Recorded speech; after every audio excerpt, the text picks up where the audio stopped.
Okay, here we go with the 7th part of this 15-part analysis.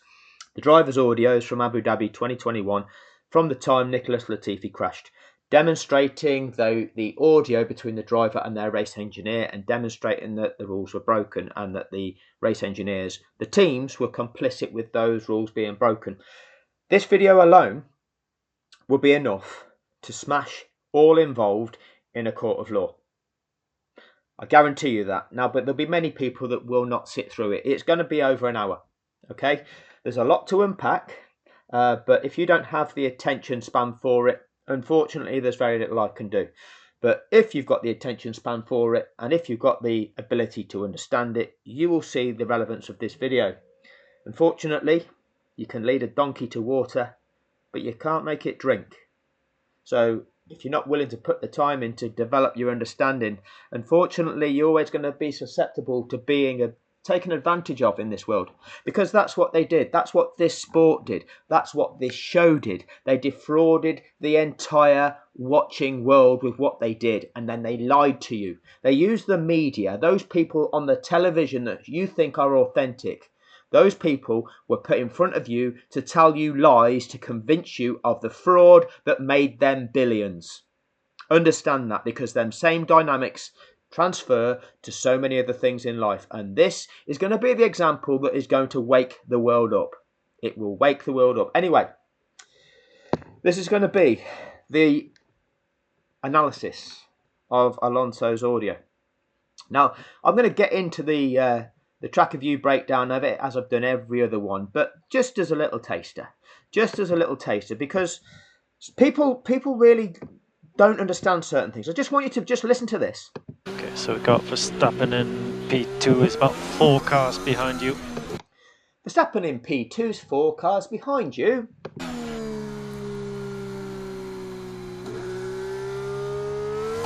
Yeah, and he should be 2 cars in front of me.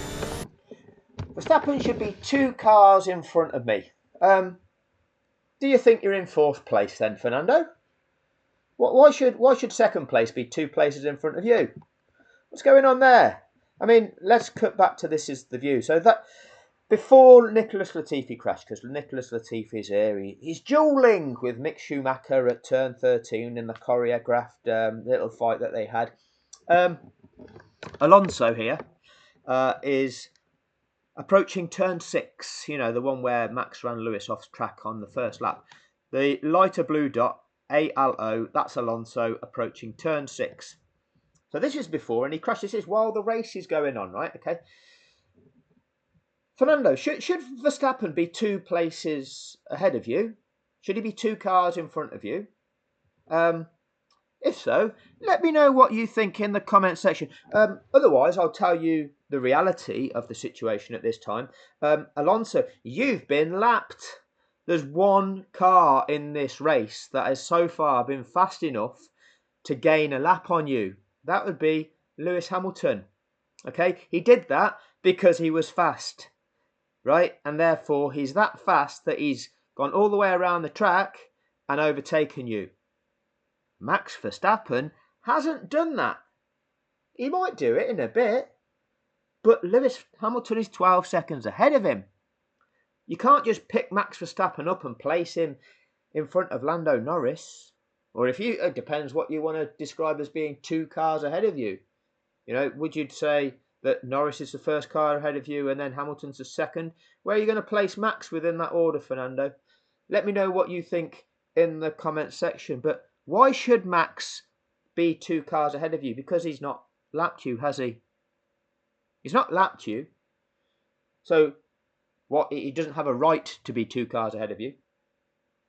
And in order to go racing again, we need to re-establish the correct race order. Okay? And that is because when you have a safety incident in a race, it neutralizes racing for everybody. And in doing so, what happens is everybody's built up advantages over everybody else. They all get wiped out.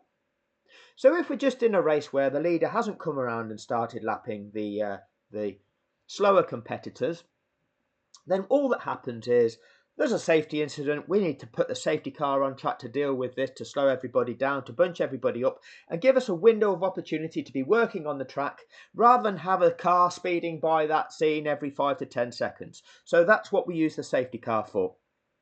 So we put the safety car on track. The leader is caught by the safety car and every other car in turn catches that leader and the car in front of it and just bunches up. And what you have is all of the competitors that are still left running in the correct race order, lined up one behind the other in that safety car snake. Once the incident is dealt with, once all them competitors are caught up, and therefore all of them previously built up advantages are wiped out between every competitor, the safety car will then be brought into the pits.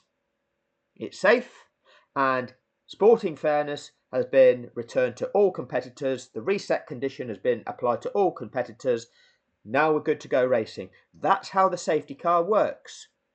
In situations where cars have been lapped in that race, then we have a procedure which was Article 48.12 in the 2021 regulations.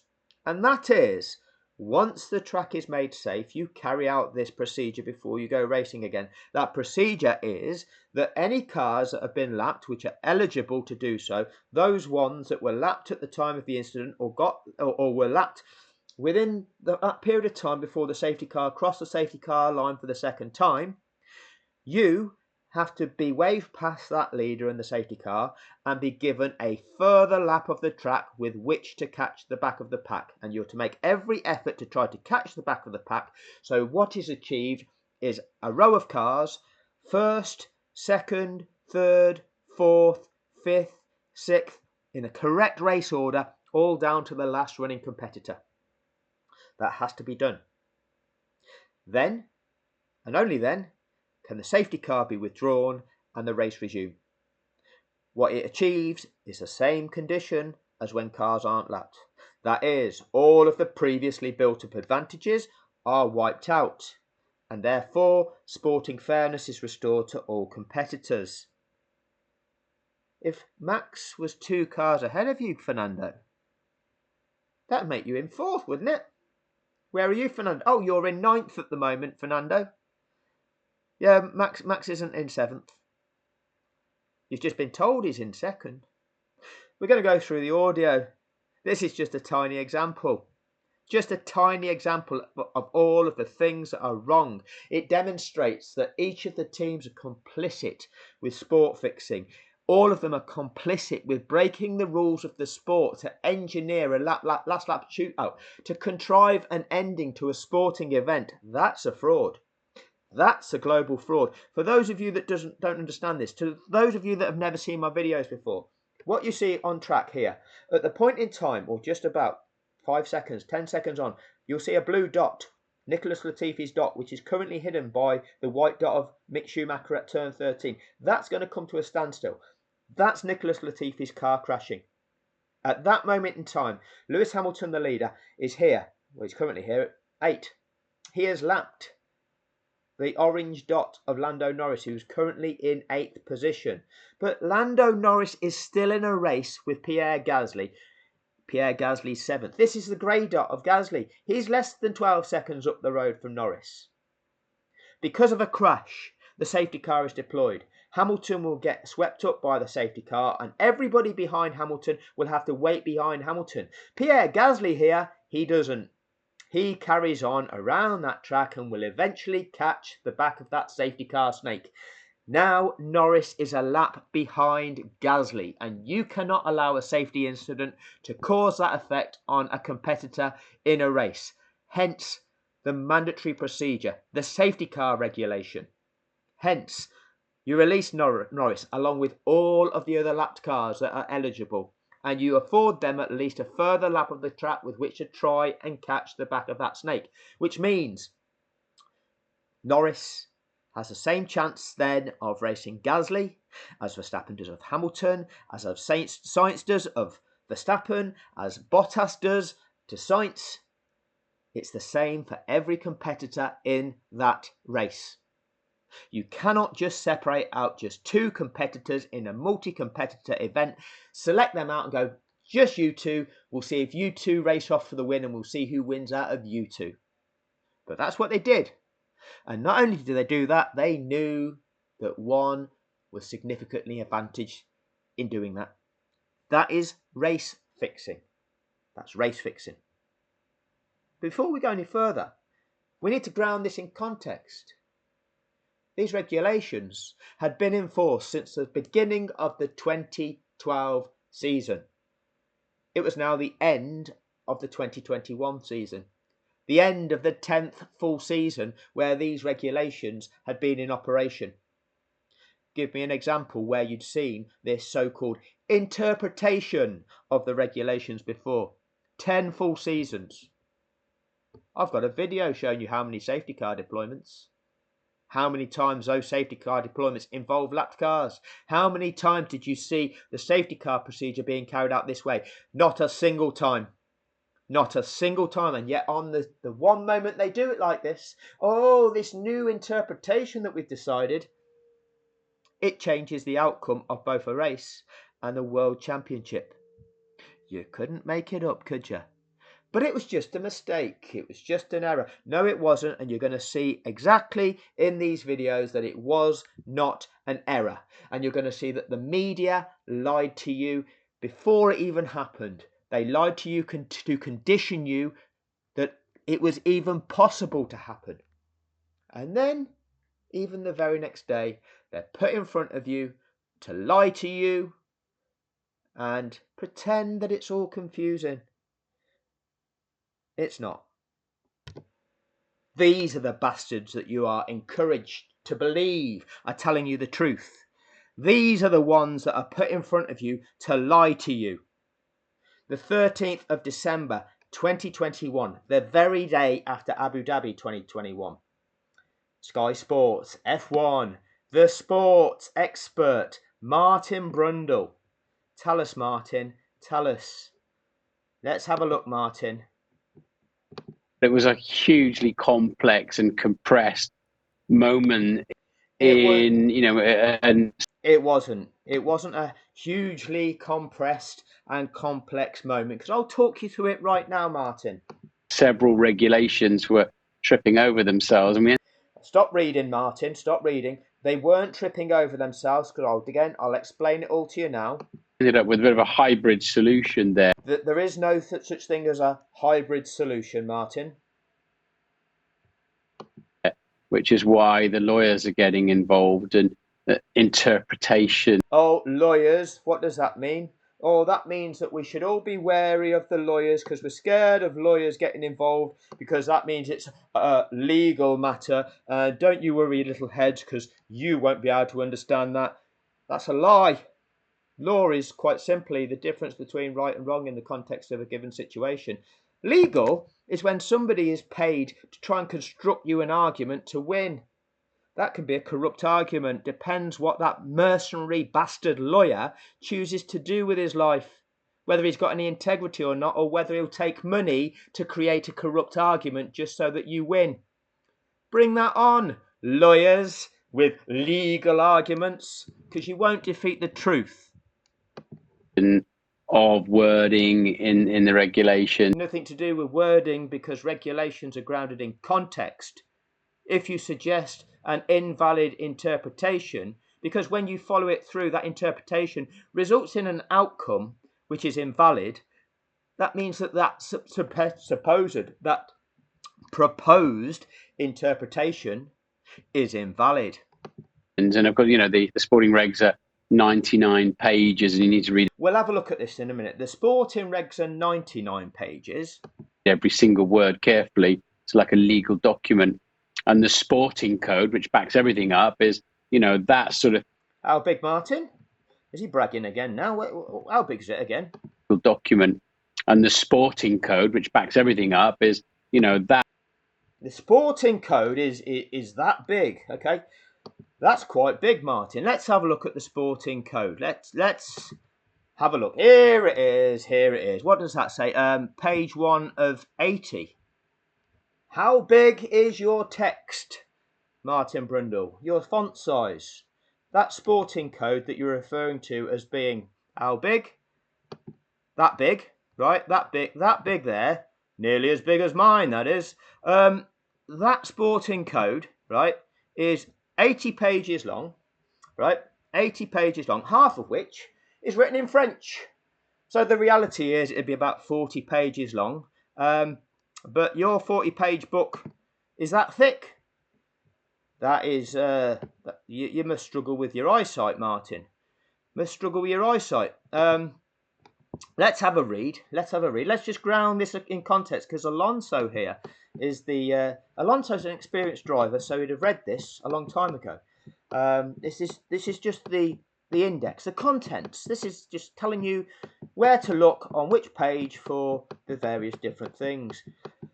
The general principles are interesting, that the FIA shall be the sole authority to make and enforce the regulations based on the fundamental principles of safety and sporting fairness. Funny I've been saying it's about safety and sporting fairness. For the encouragement and control of automobile competitions and to organise international championships, the FIA shall be the final international court of appeal for the settlement of disputes. So they think they can make the final decisions on any dispute.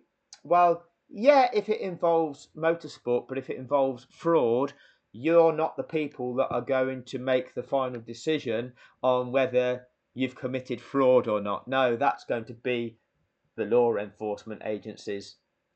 That power is not your power. Your power does not be, oh no, we're not going to punish ourselves for fraud. It doesn't work that way, the FIA. So, sporting code.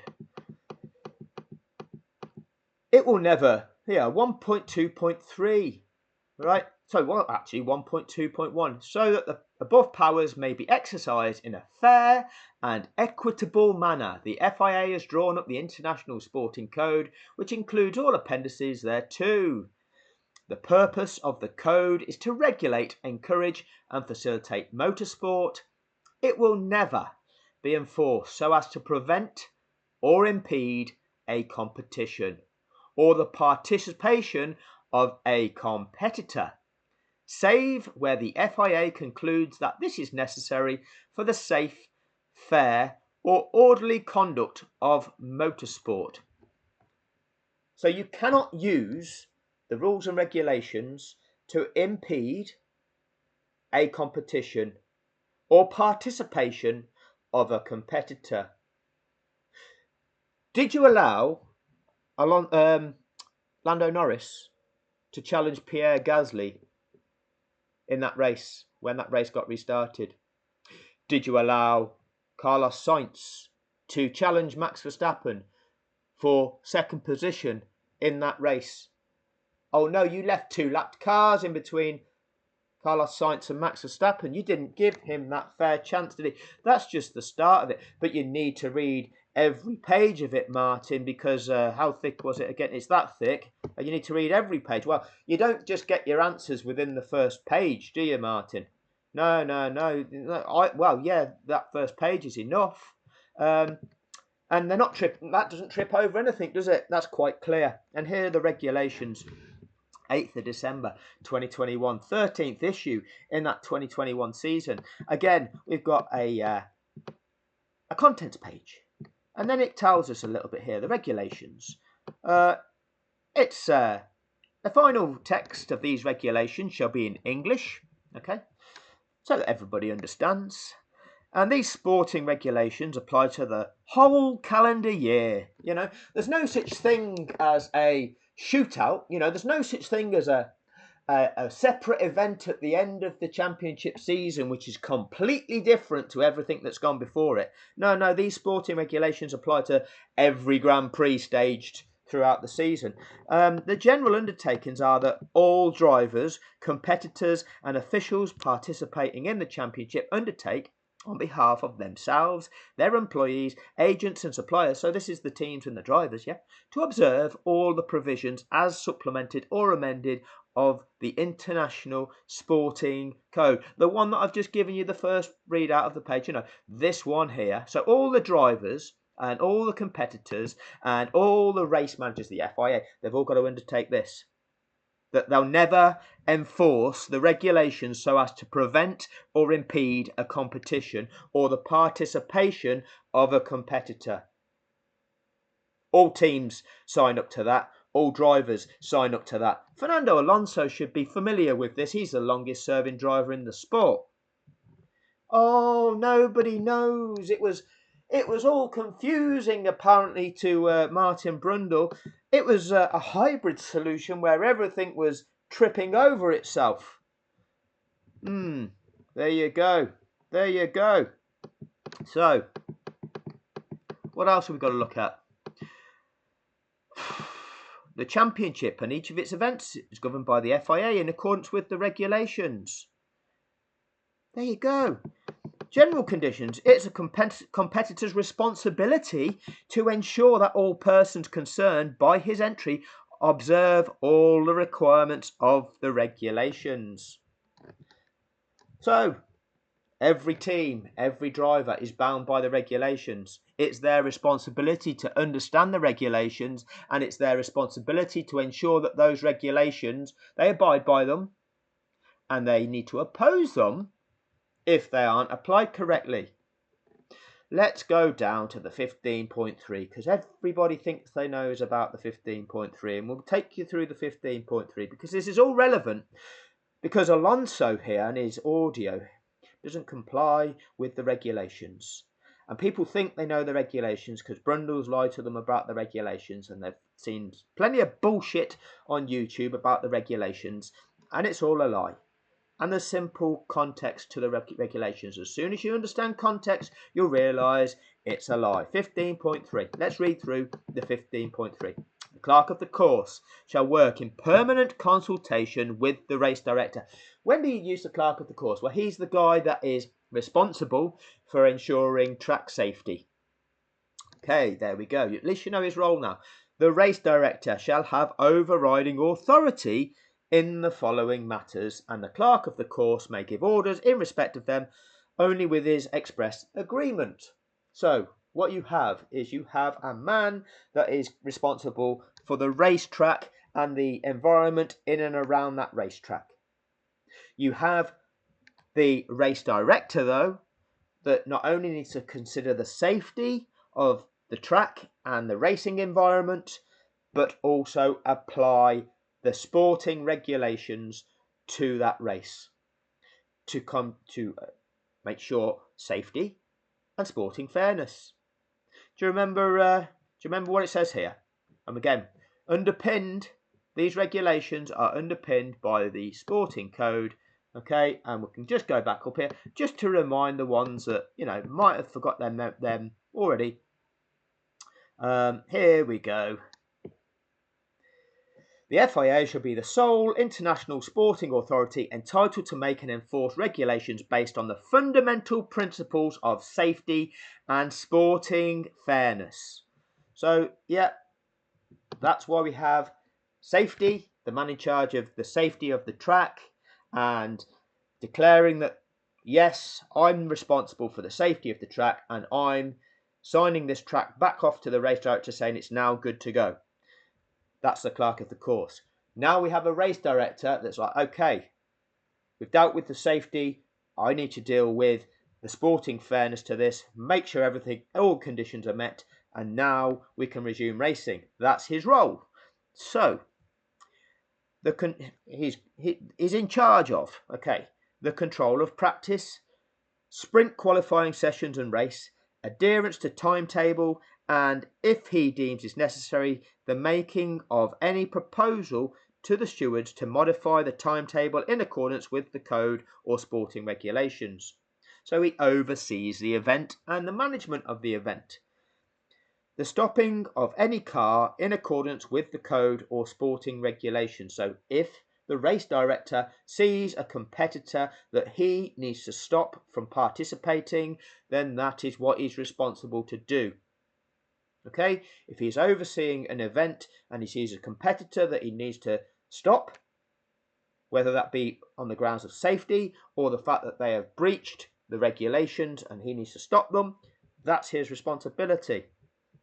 The stopping of practice, suspending of a sprint qualifying session, or suspension of the race in accordance with the sporting regulations if he deems it unsafe to continue, and ensuring that the correct restart procedure is carried out.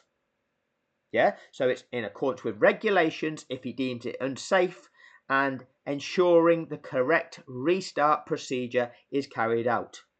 D, the starting procedure, and E, the use of the safety car. The use of the safety car. What does the use of the safety car mean? It means when the race director is overseeing an event, if a situation arises, he has at his disposal numerous measures with which to be able to deal with that situation. That can get dealt with using waved yellow flags. That can be dealt with using double wave yellow flags to slow the drivers even more and make them go even slower with more caution. That should be a sufficient measure to deal with that incident. He has at his disposal the virtual safety car. Deploying the virtual safety car, putting those messages out to all drivers, all competitors, that they must all slow down to a certain delta, reducing their speed to create a safer environment to deal with whatever the issue is. He has at his disposal the safety car. So he has control over whether or not he deploys the safety car. He also has at his disposal whether or not he chooses to red flag the race. It needs to meet certain criteria for which to do that. Nicholas Latifi's crash did not meet that criteria. It didn't block the track, evidently, as that safety car snake lapped past that scene numerous occasions. There wasn't a driver or person in and around that region in peril. Therefore, the medical car was not required, and therefore you didn't need to stop the race. The barriers were not extensively damaged, requiring a prolonged period of time to restore that racetrack to safety. Hence, it's a standard safety car situation where you would deal with that incident utilising a safety car. Simple as that. He has overriding authority over the use of the safety car, which means that he can select to use that safety car to deal with an incident. Now, the only other discretion is, once he's selected the use of that safety car, you then proceed in carrying out the regulations that accompany the use of the safety car. He has at his discretion the ability to keep the safety car lapping on track. And the reason will be shown as we go through 48.12, which I'm going to scroll down to now and pause until I get there. So here we go. Article 48, the safety car. The race director has chosen to use the safety car, using his authority to do so, chosen to use the safety car to deal with an incident which is a safety concern. This is what the safety car regulations are. The safety car will be driven by an FIA appointed safety car driver. That's nice, and it will carry an observer. Prior to the pit lane opening for a reconnaissance lap, the safety car will leave the pit lane and take up position at the front of the grid and remain there until the 5-minute signal is given.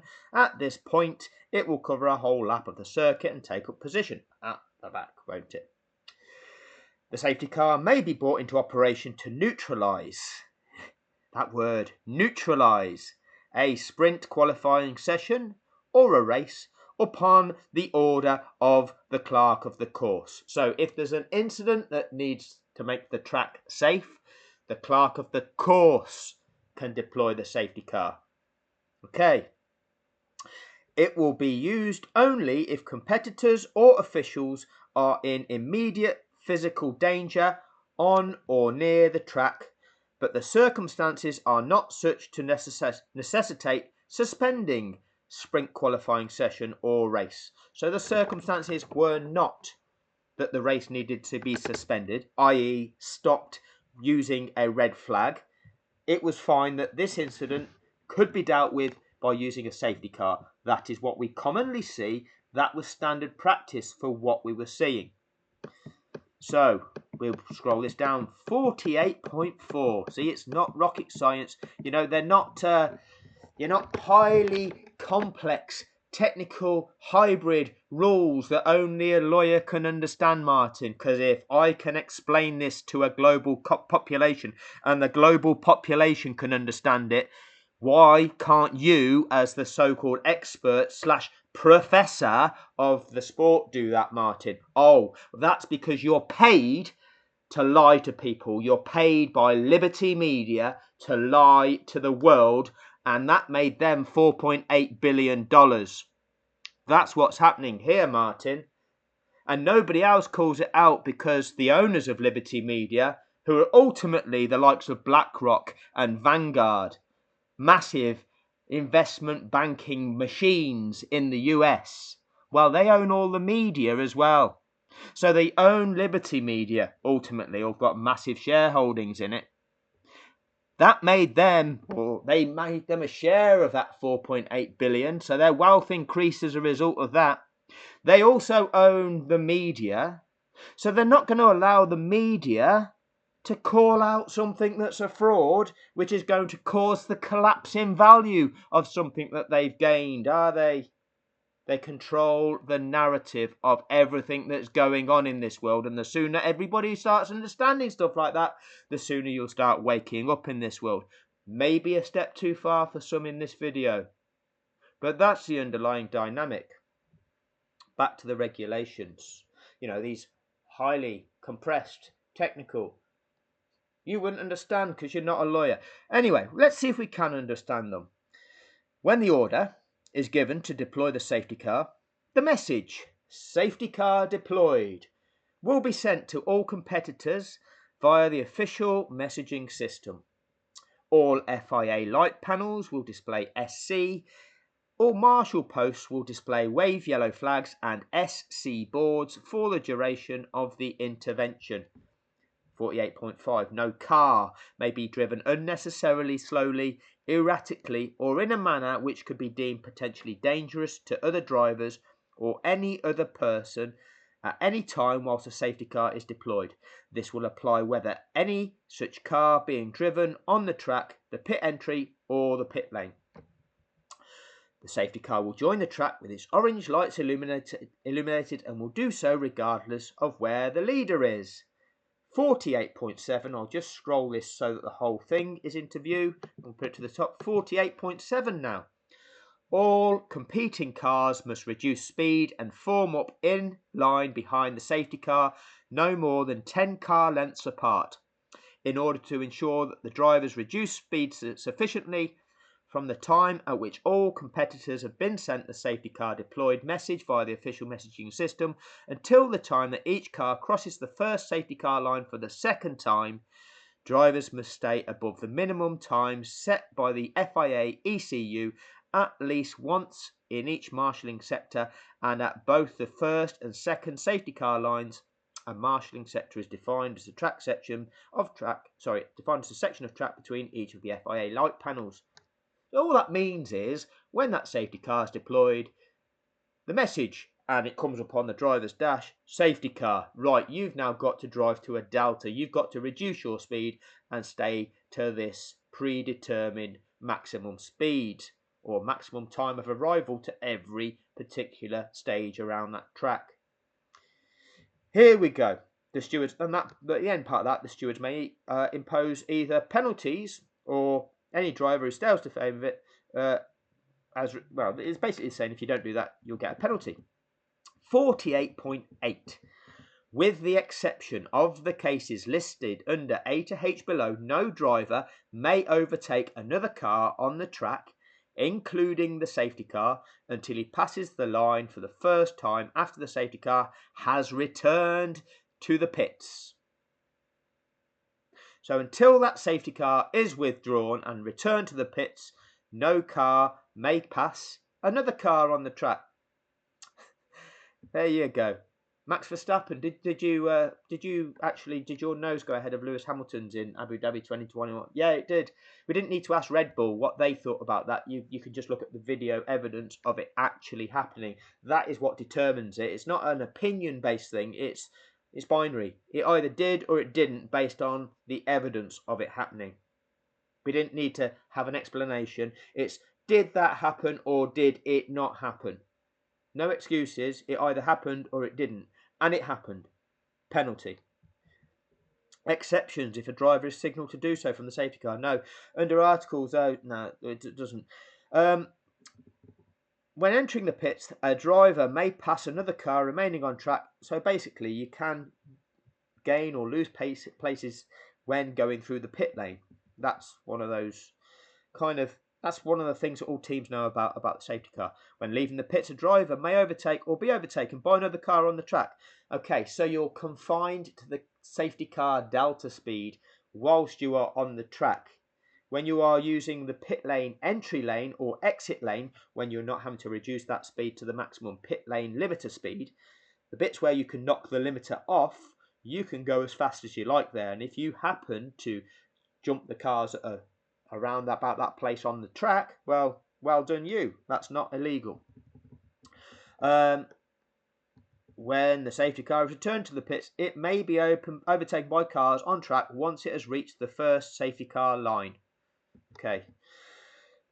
Whilst in the pit entry, pit lane or pit exit, a driver may overtake another car which is also in one of these three areas. Any car stopping in its designated garage area whilst a safety car is using the pit lane may be overtaken.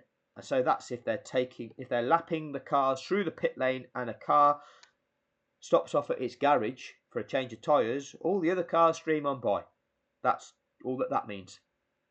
Or if any car slows with an obvious problem. So if there's a car in this safety car snake which is slowing down with an obvious problem, then the others can proceed by it. 48.9. Now this is a key regulation. When ordered to do so by the clerk of the course, the observer in the car will use a green light to signal any cars between it and the leader that they should pass. So, if the safety car has come out on track and it picks up a car which isn't the lead car, then at some point that safety car will signal to those cars to pass the safety car and proceed off around the track, so that it achieves this condition of ultimately the leader being that first car that's then behind the safety car. Okay? So that's all that 48.9 is saying.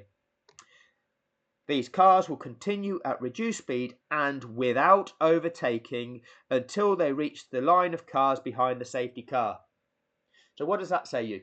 If the safety car has come out on track and picks up a car that's not the leader, this field of cars would bunch up behind these cars which aren't the lead cars. So the safety car can put a green light on, waving those cars by it until it is the leader that is the first car behind that safety car. Those cars that it has waved by are to proceed around the track at a safe speed and not overtake each other, and they are to this is until, right? These cars will continue at reduced speed and without overtaking until they reach the line of cars behind the safety car. So they've gone all the way around the track and caught up with the line of cars that's behind the safety car. We've not talked about lapped cars yet, have we? We're on 48.9. It's quite clear what has been achieved there. Line of cars, first down to the last remaining competitors, all in the correct race order, all of those previously built up gaps erased. 48.10. Another key regulation. See, these regulations, one doesn't override the other, does it? If this occurs, this is what you do. This is what you do. This is what you do. It's not about one trumping the other. 48.10, extremely important regulation. Except under 48.12, which is when lapped cars are in situ, the safety car shall be used at least until the leader is behind it and all remaining cars are lined up behind him. Once behind the safety car, the leader must keep within 10 car lengths of it. So, what does that mean? That means once you deploy the safety car, that safety car has to remain on track until the leader is behind the safety car and every other competitor is lined up behind the leader. What does that mean? That means first, second, third, fourth, fifth, sixth, seventh, eighth, ninth, 10th, 11th, all the way down to the last running competitor in the correct race order, all bunched up in a line behind that safety car. That's 48.12. Sorry, 10. That is what that article says. If you deploy the safety car, then that safety car has to remain on track until that is achieved. All them cars are bunched up in the correct race order behind the safety car. What are you doing? You are using the safety car to control the conditions, to create a safe situation, to make the track safe. In doing so, you've neutralised racing, and that's neutralised racing for every single competitor. And in order to go racing again, before you withdraw that safety car, you have to meet this condition of all cars being lined up in the correct race order. That's 48.10. What does 48.11 say? Under certain circumstances, the clerk of the course may ask the cars and the safety car to use the pit lane. In these cases, a signal to use the pit lane will be displayed before the start of the pit entry, and all competitors will be informed by the official messaging system. All cars must enter the pit lane, drive through and rejoin the track. This is what we saw in Azerbaijan, in Baku 2021. If they decide that the track adjacent, say the pit straight, the incident is on there and it's actually safer to bring those cars through the pit lane than actually take them past the scene of the incident on track, they will do that.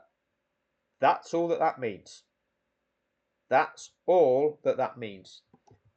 48.12, and this is the one where everybody describes it as being confusing, doesn't know what it means, thinks that any doesn't mean all of this bullshit and lies. So let's just go through it and let's understand what the actual regulations are. These regulations that every team and every driver has known and abided to since the beginning of the 2012 season. If the clerk considers it safe to do so, the clerk of the course, this is the person that has to sign off, because his job is on the line, that track is safe. I.e., you cannot sign off that track is safe if you're like this.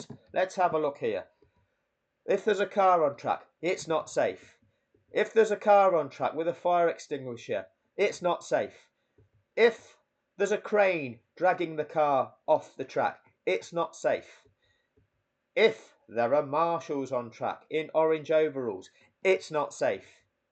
Oh, there's marshals on track in the overalls. That's when they're on lap 56, being told they're not allowed to do the unlapping. There they are again. There they are still.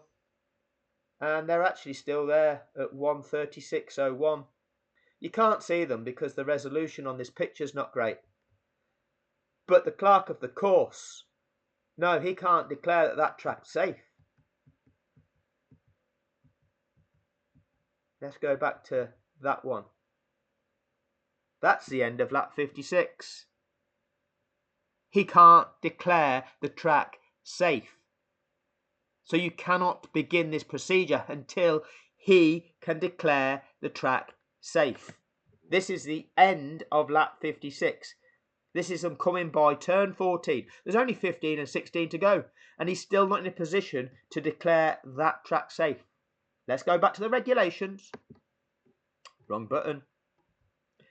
If the clerk of the course considers it safe to do so, and the message, lapped cars may now overtake, has been sent to all competitors via the official messaging system, any cars that have been lapped by the leader will be required to pass the cars on the lead lap and the safety car.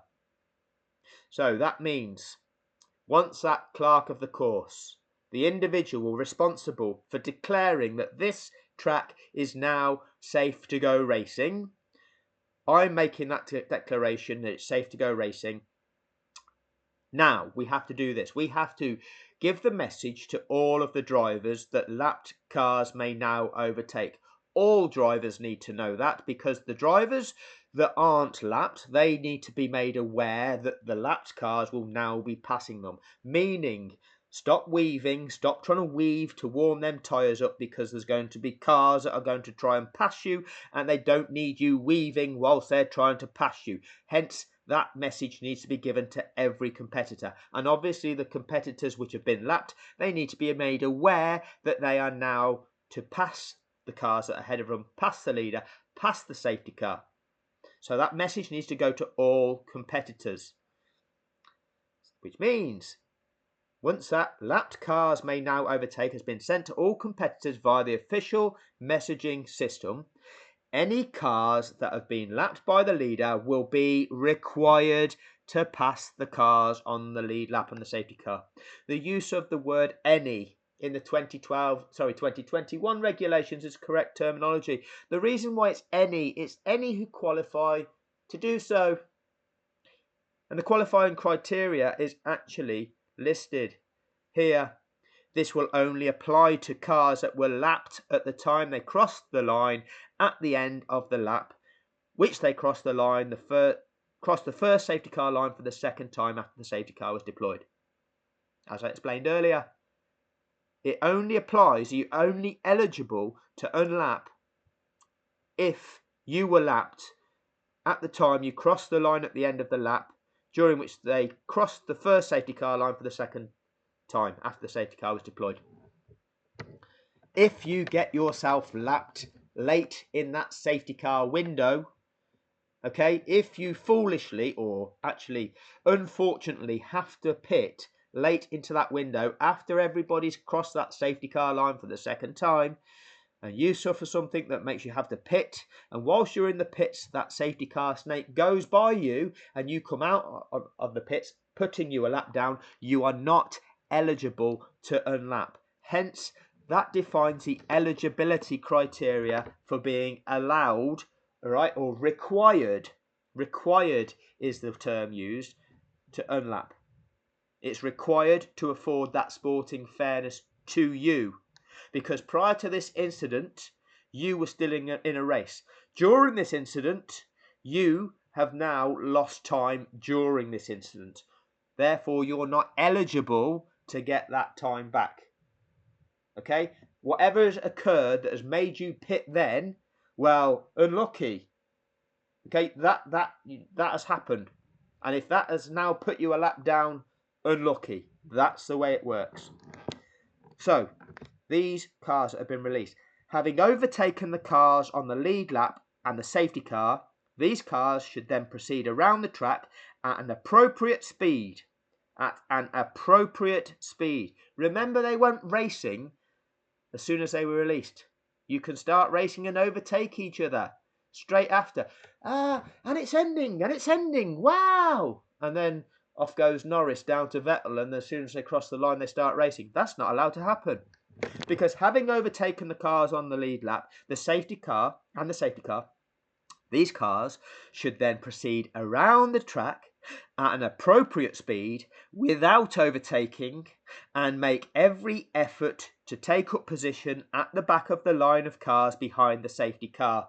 What don't you understand about that? Everything that I've said about what these safety car regulations are there for. If the safety car is deployed on track and it doesn't pick up the lead car, the cars that it's picked up first, it will put the green lights on. It will send those cars by. Those cars have to proceed around the track and join up with the end of the snake. Correct race order, all of the gaps between all competitors wiped out. Yeah, we get that. Once he's picked up the leader, the safety car will remain on track and at least until the leader is behind it and all of the other competitors are lined up behind the leader. What is it achieving? Correct race order. All previously built up advantages wiped out. This Having overtaken the cars on the lead lap and the safety car, these cars should then proceed around the track at an appropriate speed without overtaking and make every effort to take up position at the back of the line of cars behind the safety car. Whilst they are overtaking, and in order to ensure that this may be carried out safely, the cars on the lead lap must always stay on the racing line unless deviating from it is unavoidable. Unless the clerk of the course considers the presence of the safety car is still necessary. Once the last lapped car has passed the leader, the safety car will return to the pits at the end of the following lap. And that's key. Unless the clerk of the course considers the presence of the safety car is still necessary. Once the last lapped car has passed the leader, the safety car will return to the pits at the end of the following lap. What does that mean? The clerk of the course has declared the track safe. He has carried out the unlapping procedure. He sent out the message to the competitors that are eligible. Okay, lapped cars may now overtake. Off they go. Now, that doesn't trigger everything. He can still observe. He might consider the presence of the safety car to still be necessary. So even if that further lap of the safety car elapses, if he is not satisfied, if he's identified a further issue, he can continue to use the safety car and not withdraw it. It is likely that the clerk of the course, before he hands back to the race director, will check with each of the marshalling sectors. He will be in radio communications and we'll get feedback from each of those marshalling sectors saying, okay, I'm dealing with an incident at turn 14. I need to check that this entire track is safe to resume racing. Check in marshals in sector 1, 2, 3, all of the sectors. Are we good to go? Yes, yes, yes, yes. Every sector, we're good to go. He gets the final okay from the final sector. And in his eyes, he's had all the okays from all of his marshalling sectors. He is good to go. So he hands back to the race director. At that point in time, the race director is observing the track. He's observing things and he identifies, oh, we now have a competitor, that's now broken down in another area of the track that hadn't been identified. Oh, we now have somebody has just ran onto the track. We aren't good to go. We are still dealing with further safety concerns. Continue lapping behind the safety car because it is not safe. That is the race director with an oversight of the situation. And even if the clerk of the course has declared it safe because he believes it to be safe, having done all of his checks, the race director still has to check and double check.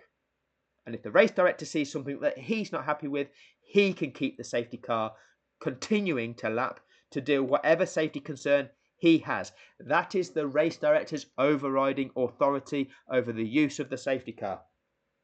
Simple. It's not rocket science, is it? It really isn't rocket science. Martin Brundle's highly complex technical regulation. No. It's about safety. And it's about ensuring that these regulations are carried out to restore sporting fairness to all competitors before racing is resumed. It is as simple as that. So, if the clerk of the course considers track conditions are unsuitable for overtaking, the message overtaking will not be permitted will be sent to all competitors via the official messaging system. So let's have a look. Let's just check the PowerPoint again. Let's have a look down here. Let's enlarge this one. Is that suitable for overtaking, clerk of the course? No, there's marshals on track, isn't there? Is that suitable for overtaking, clerk of the course? No, there's marshals on the track. Isn't there? Yeah, marshals on. That's the end of lap 56. When were they told that there's the lapped cars will not be allowed to overtake? About then, when there's marshals on the track. Yeah. So if the clerk of the course, let's go back to the regulations. Let's just go back to the regulations. If the clerk of the course considers track conditions are unsuitable for overtaking, the message "overtaking will not be permitted" will be sent to all competitors via the official messaging system. Overtaking will not be permitted. What does that mean?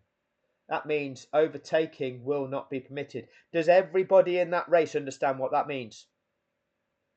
Driver A, overtaking will not be permitted. Oh, okay, that means I'm not allowed to overtake. Driver D, overtaking will not be permitted. Oh yeah, that means I'm not allowed to overtake. We get that. What message did get sent? Lapped cars will not be allowed to overtake. That's not an official message, is it? That's not in the safety car regulations whatsoever.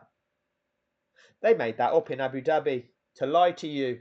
This is what the media does. This is what F1 TV, the controllers of the narrative, do. We then move on to the Red Bull rule that overrides 48.12. So they think.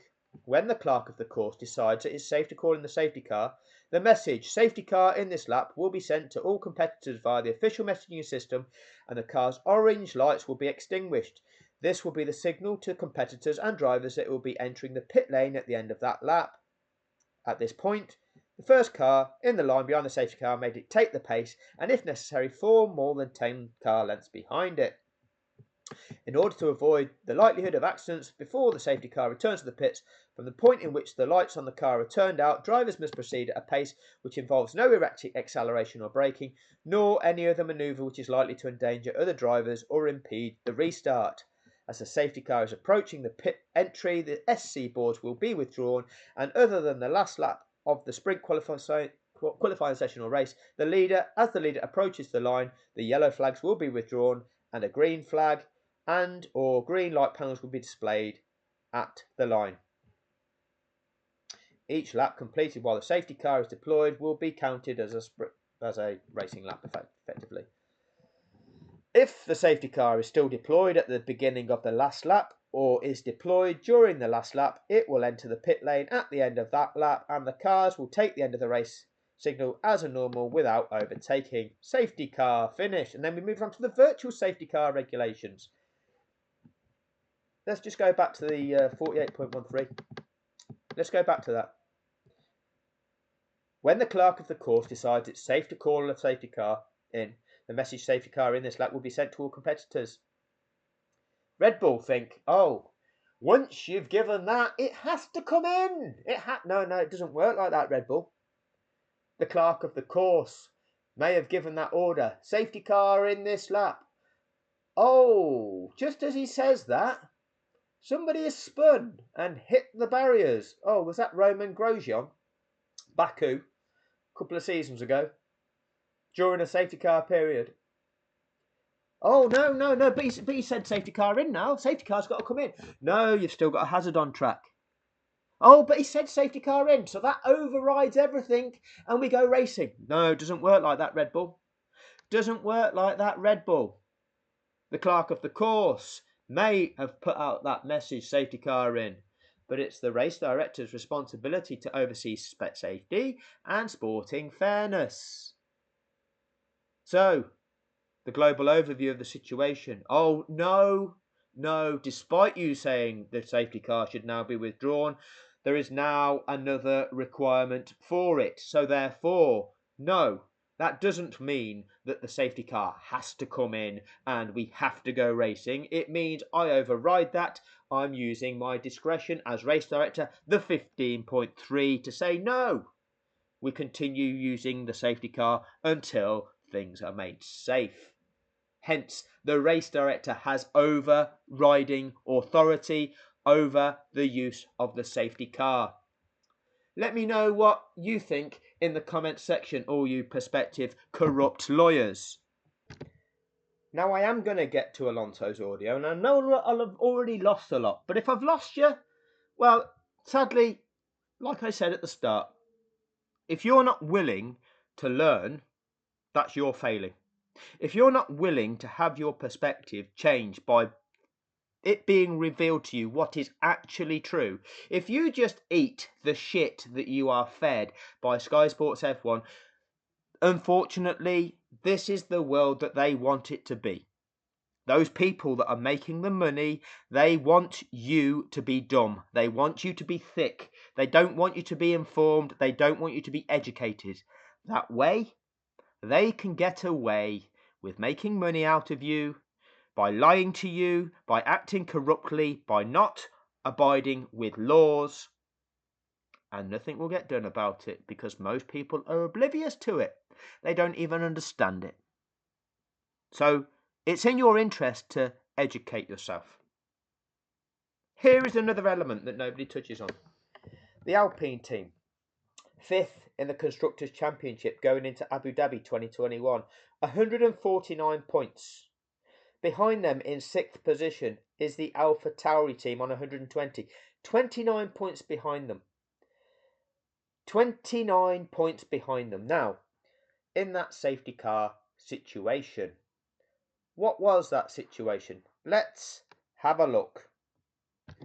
Over on the right hand side of the screen, you'll see the running order, the correct actual race order. Hamilton, followed by Verstappen, followed by Perez, followed by Sainz, Bottas.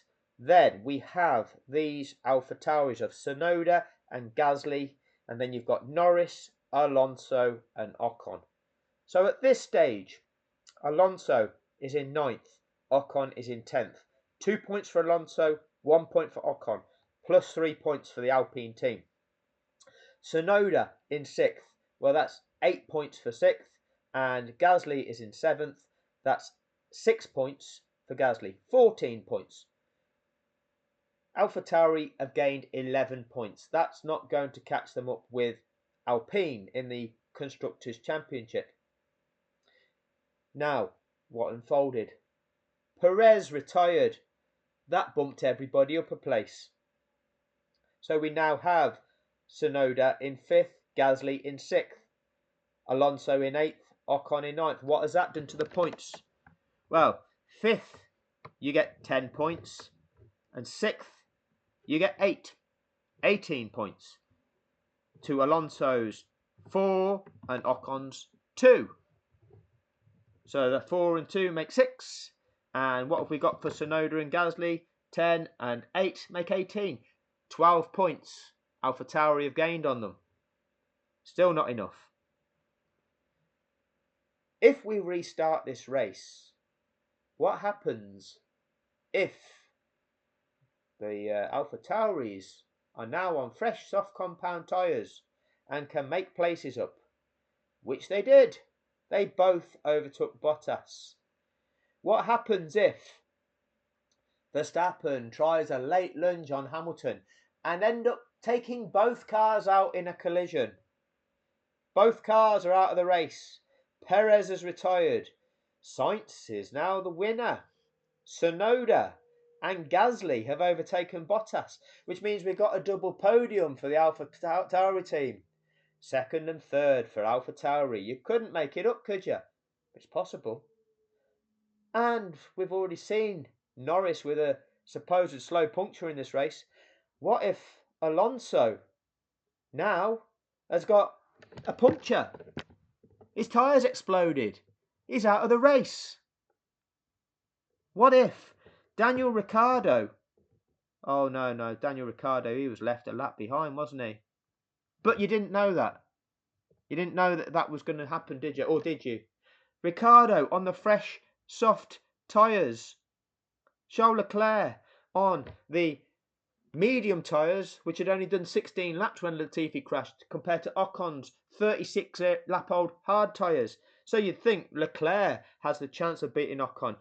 Ricciardo has the chance of getting past Ocon. What does that leave us?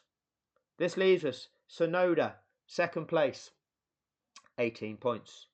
Gasly, 3rd place, 15 points. How many points is that? 33 points for AlphaTauri. What's happened to the Alpine team? Alonso, he's crashed out having had a tyre explode. Ricciardo and Leclerc have overtaken Ocon. That's put Ocon down to, 12th at the moment, with those losing those 2 places. But we know that Perez is out, Verstappen is out, Hamilton is out, Now Alonso's out, so that shunts Ocon up to 8th position. 4 points. 33 points for AlphaTauri. 4 points for Alpine. 29-point difference. What does that mean? What does that mean? Let's have a look. Oh, it now means they're level in the Constructors' Championship. There's $10 million available for each place. How do you explain to your shareholders, Alpine, that you've actually now having to share that prize money? You know, you're having to share the prize money for 5th and 6th between you and the AlphaTauri team. Essentially, you've lost $5 million for allowing a race to be restarted by breaking the rules of that race. You've lost $5 million. Did you think of that? What did they pay you to turn a blind eye to that? To turn a blind eye to that potential consequence? It might seem far-fetched, but if you're the CEO of a business, then your responsibility is to make decisions that are for the benefit of that business. That was a potential. That wouldn't have been to benefit your business, would it? What was benefiting your business? Selling the world a lie and being complicit with it to make you money. Oh, fraud. Yeah, that's called fraud. Yeah, I'm sure fraud ultimately in the short term benefited your business, but it won't in the long term. Right, finally, we'll get there with the Alonso audio message. Now, Alonso, this lad knows a thing or two about cheating. This is him with the winner's trophy for the 2008 Singapore Grand Prix, the one where his teammate crashed on purpose to create a safety car which enabled him to win the race. There's Alonso with the trophy. He still has that trophy, despite that event being categorically a cheat, known worldwide as a cheat. The FIA still haven't stripped him of the trophy. It's still in the record books as him being the winner of that event. Rather strange, would you not think? Rather strange. This is Fernando. Listen, you can have a look on Wikipedia. This will tell you a bit about Fernando. Entries: 395 F1 starts. Championships in 2005 and 2006. And as reigning champion in 2007. Had his ass whipped by Lewis Hamilton in Lewis Hamilton's first year in the sport. 32 race wins.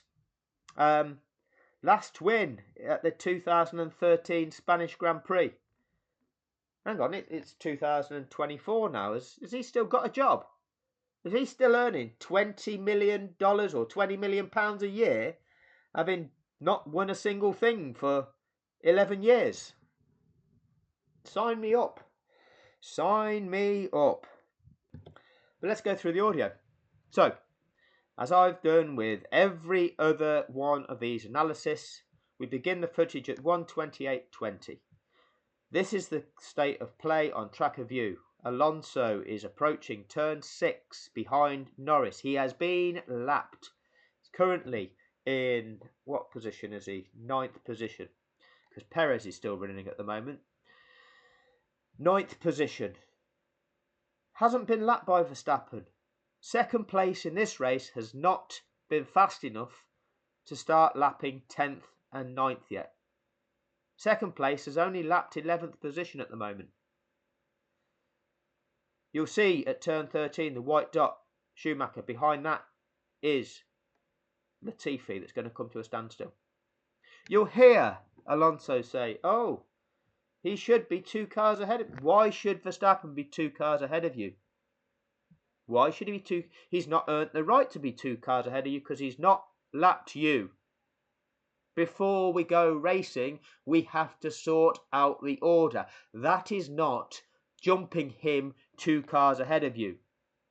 The correct race order is not you 2 cars behind Max Verstappen. You, at this stage, Fernando, are in 9th position. Max Verstappen is in 2nd position. In the race order, he is 7 places ahead of you, not 2 places ahead of you, Fernando. Do you understand that, Fernando? Do you think you're in 4th position, Fernando? Do you not realise that Lewis is in 1st, Max is in 2nd, what's his name? Perez, 3rd, Sainz, 4th, Bottas, 5th. Who we then got? Tsunoda, 6th, Gasly, 7th, Norris, 8th, you, Alonso, 9th, Ocon, 10th. But for some reason, you think Verstappen should be 2 cars ahead of you. Why would you think that, Fernando? Let me know what you think in the comments section. Why do you think Max Verstappen should at any stage from now on be 2 cars ahead of you? Why should he be 2 cars ahead of you? Because it doesn't make sense, does it? Because if he is ahead of you, it's not by 2 cars. He's only ahead of you because the race order has been restored, in which case he'd be 7 cars ahead of you, because you'd be in the correct position as well. And that's not 4th in that running order, is it, Alonso? Anyway, let's have a play of this through. Here we go.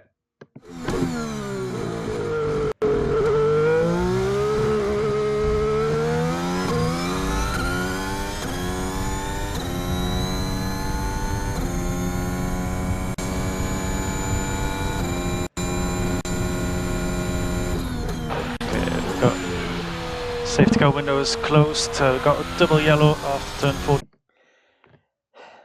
It's a strange way to begin a situation. Whether they're aware that the message will have come up on his display that the safety car is been deployed, and therefore they know that Fernando has actually already been made aware of the safety car.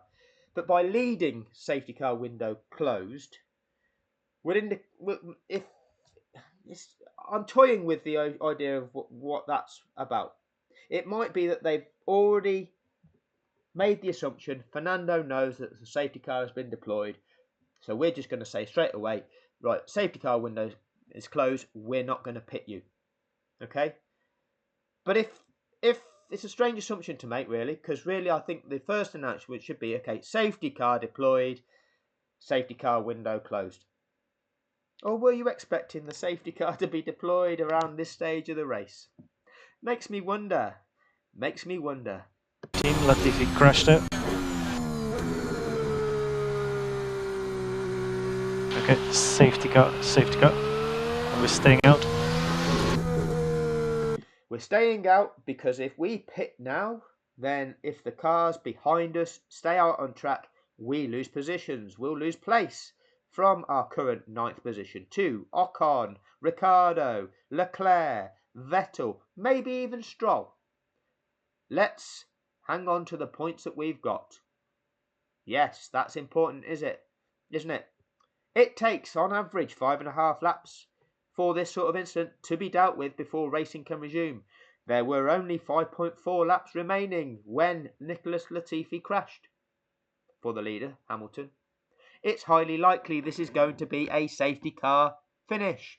Track position is key. It's far more important than the rubber compound that you are on, because if racing cannot resume, the rubber compound that you are on is utterly irrelevant, because you're not going to get any advantage from it, because you're not going to race on it.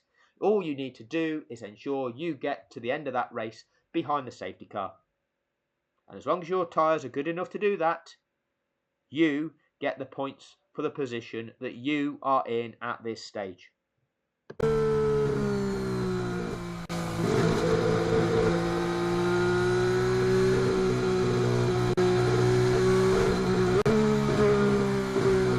so watch out for debris on the outside of 14.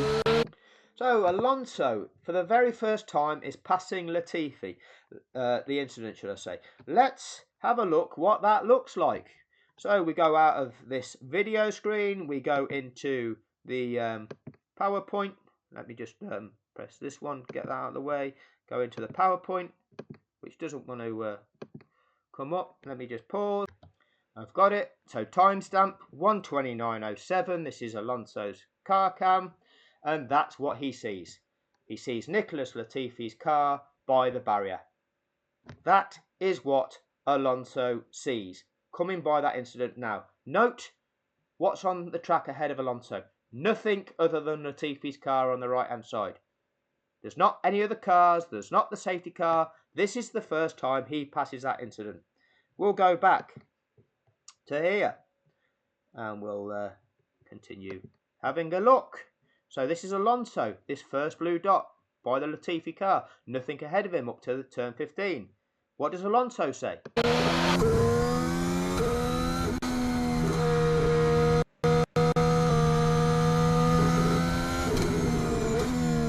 so make sure we're recharge on. I'm going to go forwards on brake belt.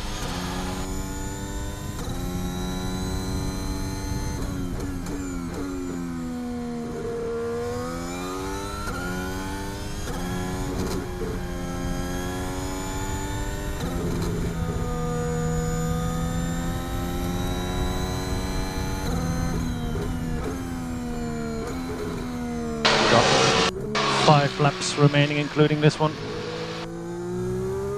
Copy.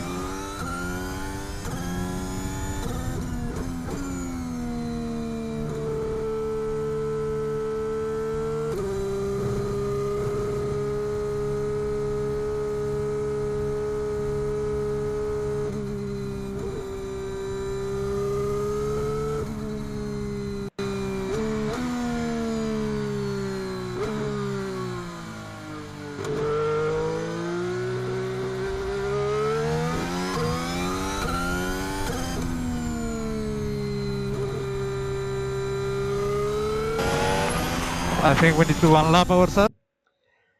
You think that we need to unlap ourselves, do you, Fernando? Why would you think that? I mean, you've just come by the scene less than a lap ago. You've seen that, and now you're proposing that you think, as the most experienced driver in Formula 1, that we need to unlap ourselves. You can't do it now. You've got to wait till the clerk of the course has overseen that clear up. That's got to be removed off track. Any sweeping up needs to be swept up, and then barriers need to be checked to make sure that they're not damaged and need repair. Why are you suggesting that you think that we need to unlap ourselves when you've come by that scene, you've seen that, and less than a lap later, you're proposing that you think we need to unlap ourselves? You know that these things take time. You've experienced it many times, Fernando. Why, at this stage, are you saying you think we need to unlap ourselves? So, what we do? Not yet. Let's wait for race control. Absolutely not yet. We need to wait for the race control to deal with the incident and then give us the instructions. To give that instruction.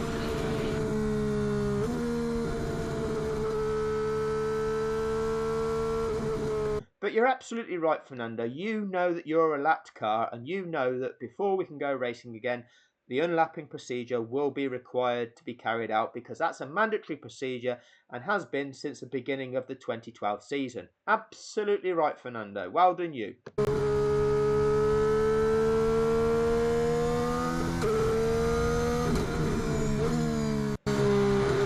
Also got double waved yellow turn 11, so just a bit up the road ahead. Not sure what that is.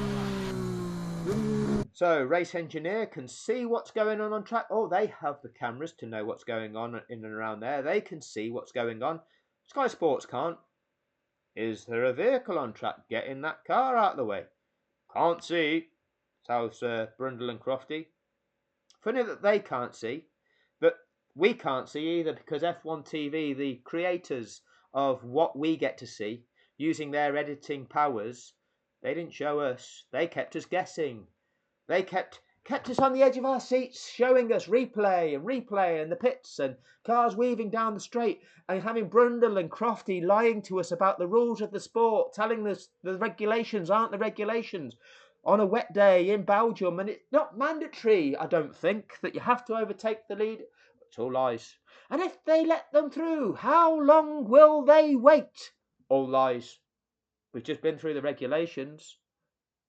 Do the regulations say, how long will they wait? Do the regulations say, but on a wet day in Belgium, you do something different? No, they don't, do they? They don't. But the expert of the sport, Martin Brundle, was lying to you all during that period. Get that through your head. He was lying to you. And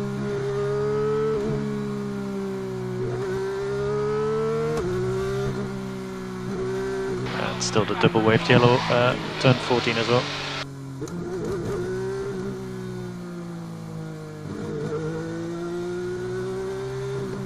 So this is Alonso, second time on the scene. Let's have a look what Alonso's seeing. PowerPoint, here we go. That was the first lap. Let's have a look from there. This is his second time stamp, 1:31.15 this time. Okay, so just to confirm, 1:29.07 first time round there, when he saw that.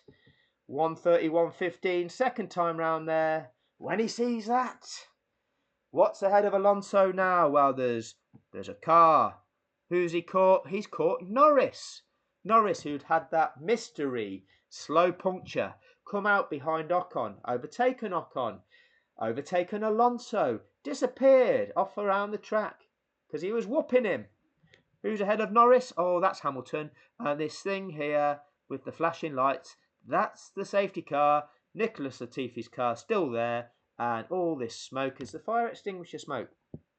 That's what Fernando Alonso is witnessing right now as he is passing that scene right now in this video, which we've come back to. And as you can see, that's the location of Alonso's car. That's what he's seeing. And this is what Alonso says.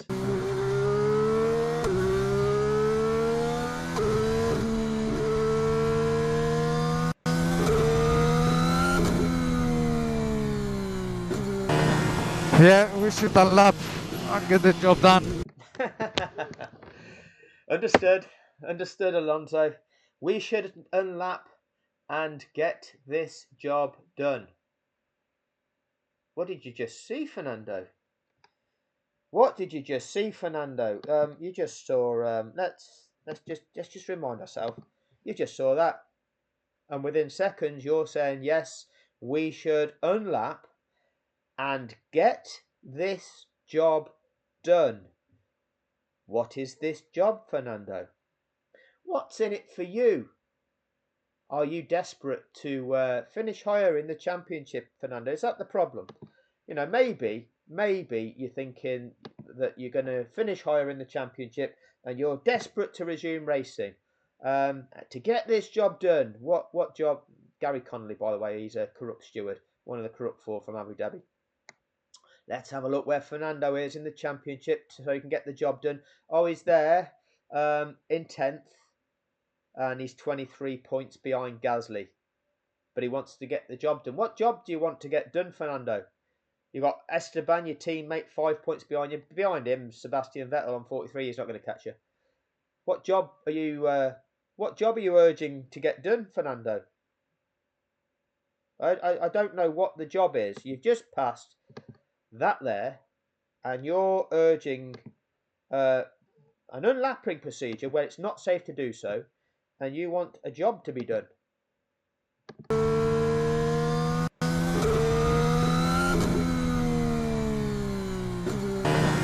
Yeah, we should unlap and get the job done until they retire the car. Until they retire the car? Until who retires the car? I mean, this could be lost in translation. You know, with English not being your first language, are you talking about Red Bull retiring Perez? Do you know about that deal? Until they retire the car? Or are you talking about them removing Latifi's car off track, recovering that car, and have you referred to that as retiring the car? I don't know, Fernando. I'll give you the benefit of the doubt. It could be that you know about the deal being done with Perez's mysterious retirement. That would be until they retire the car. Right, it could be that. Who knows? Who knows? Or it could be whilst they recover the car, is what you meant to say.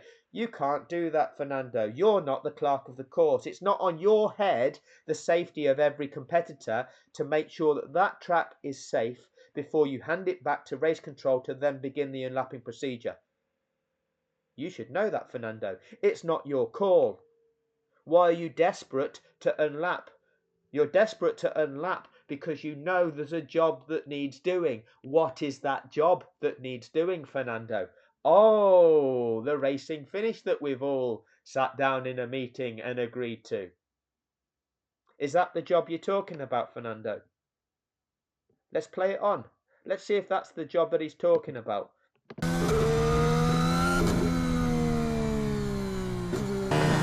Yeah, we should a lap and get the job done until they retire the car.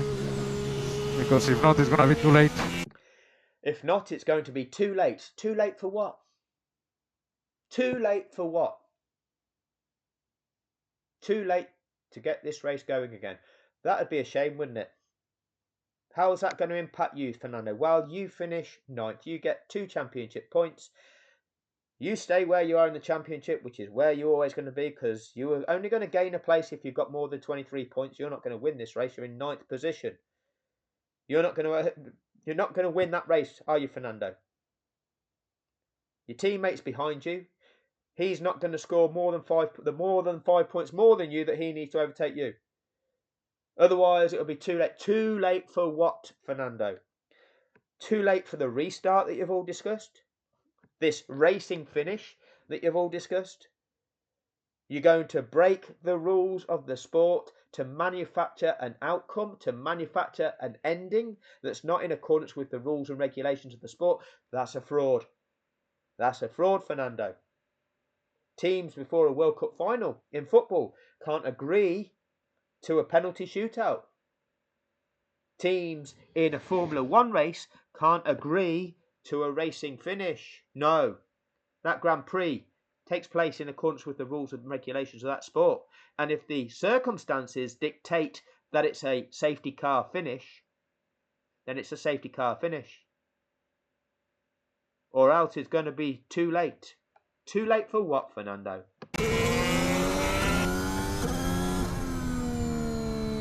Yeah, copy that. Yep, copy that. So, yes, you know what needs to happen, don't you, race engineer? You know that these cars need to unlap. They need to be afforded the chance of making it around, making every effort proceeding around that track without overtaking, making every effort to link up with the back of that safety car snake. You know that. I mean, they need to start the procedure now, so... Oh, Fernando Alonso has become the clerk of the course in charge of course safety. But he's telling you it needs to happen now. We are now on lap 55. We're on lap 55. It can happen at the latest on lap 56. As long as all of those lapped cars have been released before the end of lap 56, that's still fine. But Alonso is stressing the urgency because he knows that these things take time. He knows that you can't just say, oh, do it and go racing. He knows that these things are going to be a period of time before all of these lapped cars manage to overtake all those cars in front of them. The last lapped car is Mick Schumacher. Look where Mick Schumacher is. He's not even at turn 8 yet. He has to make it past all of the cars in front of him. He has to make it around this track. Let's even look where Mick Schumacher is. Well, where these cars are when Mick Schumacher even starts his lap 55. Meanwhile, they retire the car, they pick up the car, and then we're ready to go. So, Fernando is suggesting beginning the unlapping procedure whilst they are recovering the car. That's not allowed. That is not allowed. You do that once it has been declared safe. Let's just check the regulations, Fernando. Here they are, look. If the clerk of the course, not you, Fernando, the clerk of the course, considers it safe to do so, and the message lapped cars may now overtake has been sent to all competitors via the official messaging system, any cars that have been lapped by the leader will be required to pass the cars on the lead lap and the safety car. Okay, so the key there, Fernando, is if the clerk of the course, the man whose job it is to be in charge of that operation, considers it safe, then you carry out that procedure. It's not safe, Fernando. It's not for you. to urge everybody that, oh, we need to get this done now before it's too late. What you do, Fernando, is you condition the strap-on fanboy who wants that to happen to believe it's okay. Oh, Fernando thinks it's okay, so it must be okay because Fernando thinks it's okay. No, Fernando doesn't know shit. Okay, all that Fernando knows is that he's been told, oh, we want a racing finish here, lads. We want to make it exciting for the global audience. And Fernando's saying, yeah, we need to get this done now, otherwise we won't get that. We want to get this job done. What's this job, Fernando? Oh, we want to see Max Verstappen beat Lewis Hamilton, don't you, Fernando? Yeah, you like that, don't you, Fernando?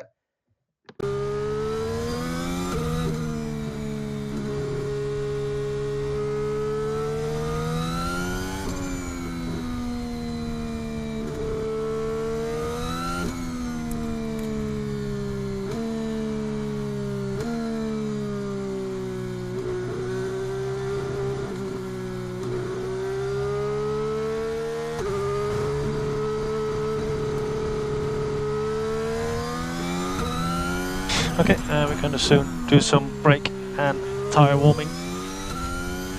Got margin for that.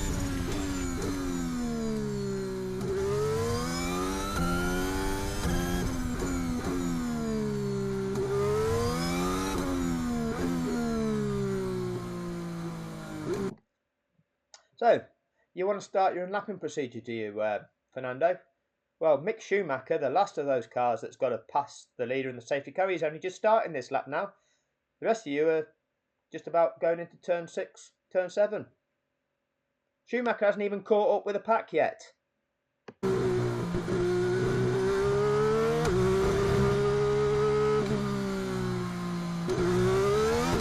And why? It's because they're driving to a delta. They can't just speed up and catch the pack very quickly, immediately. They all have to drive to a delta for a certain length of time. It's only now, I believe, where they can actually speed up a bit to actually catch the back of the pack.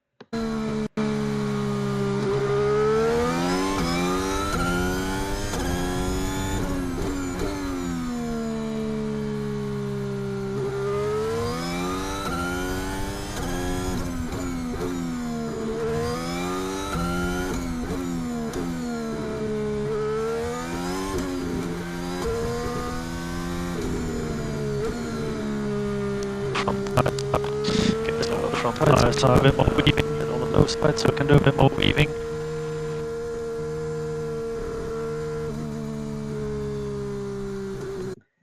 I didn't get all of that. I don't think there was anything in there other than weaving, but we'll just double check it.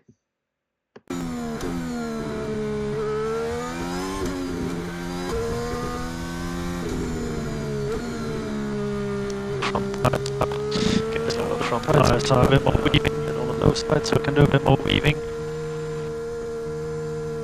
I believe he was just talking about the temperature of the front tyres and maybe the front brakes, so to keep them in where they need to be by doing some weaving. That's what I believe was the communication there.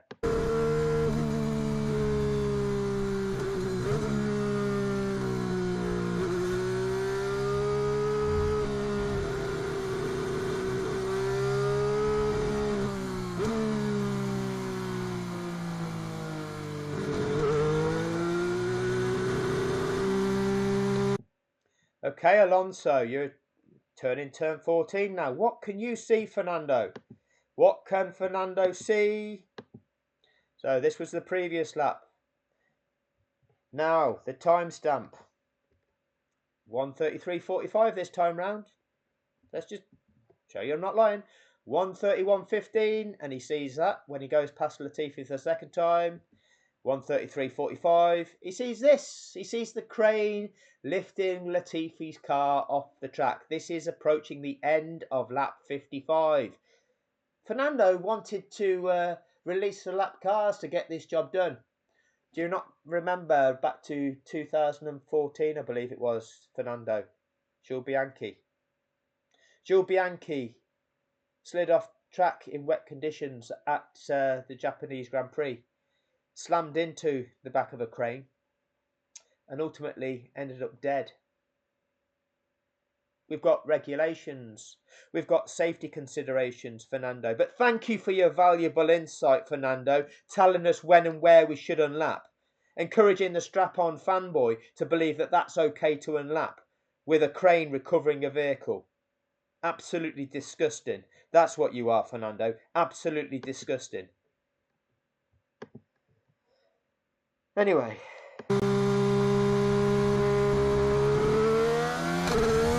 So at the end of this lap, there will be 3 laps remaining. At the end of this one, 3 laps remaining, which will be 56, 57, and 58. As I've just said, this is the end of 55. Lap 56 is the crucial lap. It's a lap upon which those lapped cars must be released. That way, the regulations say, once the last lapped car has passed the leader, the safety car will return to the pits at the end of the following lap. So you see, I know you could make this up, but I'm not making it up. You see, this is what it is. Having overtaken the cars on the lead lap, now where it is. Where am I getting? Here at the bottom. Once that, if you're reading along here, there's the bottom 3 lines which says if the clerk of the course considers track conditions are unsuitable for overtaking. Take it up 3 lines. 2 lines, sorry. Once the last lapped car has passed the leader, the safety car will return to the pits at the end of the following lap.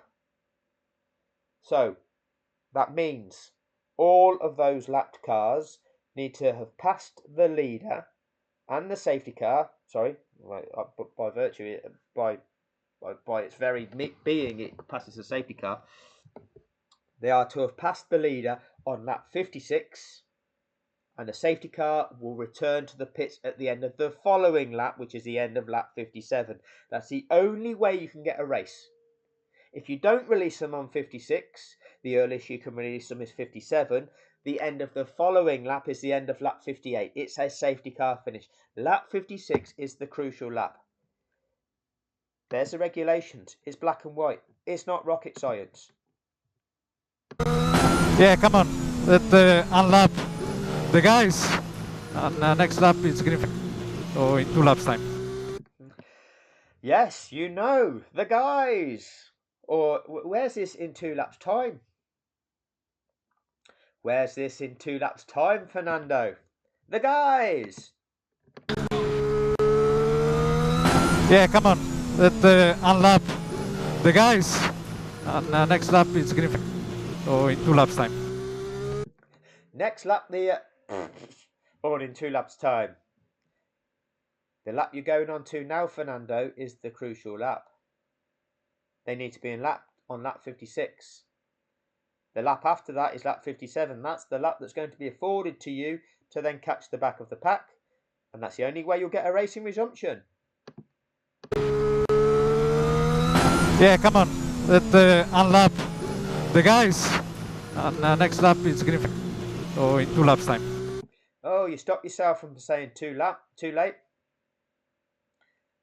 Stop yourself, don't you? Because you realise, oh, well, if they might need to break the rules for the safety car for the racing finish. They might need to break the rules, so I've got to be a bit careful of what I say now. Come on, let unlap the guys. And next lap is green. So in 2 laps time. Yeah, check yourself, Fernando. Check yourself.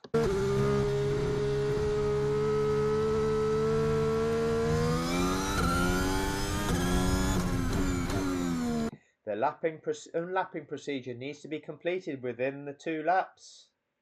That's the entire procedure needs to be completed within 2 laps. That's with 3 laps to go. That procedure consists of releasing the lapped cars on this lap and then affording those cars that further lap of the safety car with which to catch the back of the pack.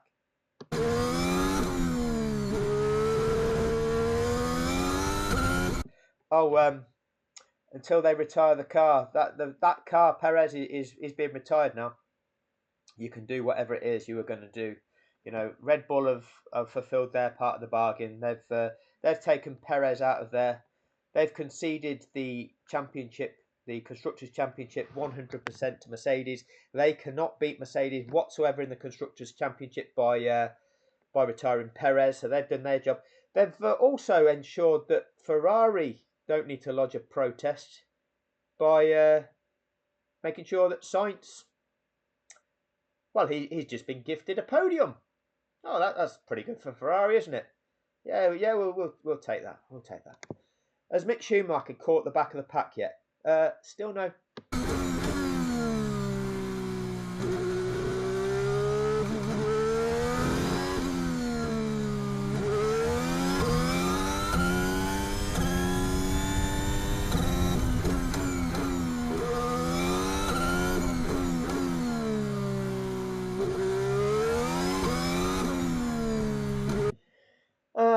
And we're almost there with the safety car snake having formed. After all this time, we're now on lap 56. Now on lap 56, and we've finally got the formed up safety car snake. We've got Gasly off the back, but Gasly pitted late for a set of fresh softs. Didn't get himself lapped. Played his clever cards. So he'll be catching up. But now we've finally formed up.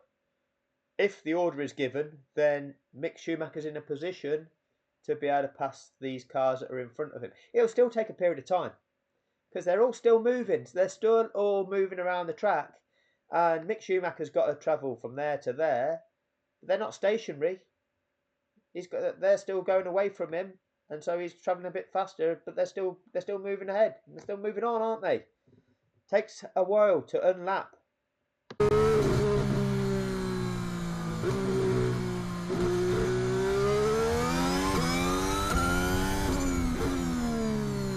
Okay, so he's not going to allow us to unlap ourselves. I think Charles Leclerc, who is the car behind Alonso's teammate. So you've got Alonso, you've got Ocon, you've got Leclerc. Charles Leclerc got that message from Ferrari about turn 2, where my cursor is now. I think Ferrari are the only team that got it so far, that early. Every other team, we were where they are now. Where these cars are right now is where their drivers are being told that they're not going to be allowed to unlap themselves. Ferrari got it a fair bit earlier. That's a bit strange. Understood. Laughing boy Alonso understands. Ha ha ha. Understood. So, last time you went round, Alonso, you saw that. Right, you're now round the other side of the track. You've just turned turn 5. And you understand, do you? That's you when you go round there later this lap, and there's still marshals there. At the point where you're laughing and that you think you understand, Fernando, that's the marshals on the track. That's them clearing up the track, the debris that's still on the track. That track isn't safe. And yet you're laughing. Ha ha ha. Understood. Ha ha ha. So you think, Fernando, they're going to try, they're just doing this to stop Max. Everybody's arguing in the background and they're just, oh, ha ha ha. Understood. I see what they're doing here. They're just not going to give Max the chance of beating Lewis. You know, what you want to happen in the comments section, oh, they're not going to give Max the chance. Is that what it's about, Fernando? Understood. Because, like I say, this is where we'll come to. That's what you last saw. This is what you're not seeing. Ha ha ha. Understood. And we'll go from there. Next time I cut back here.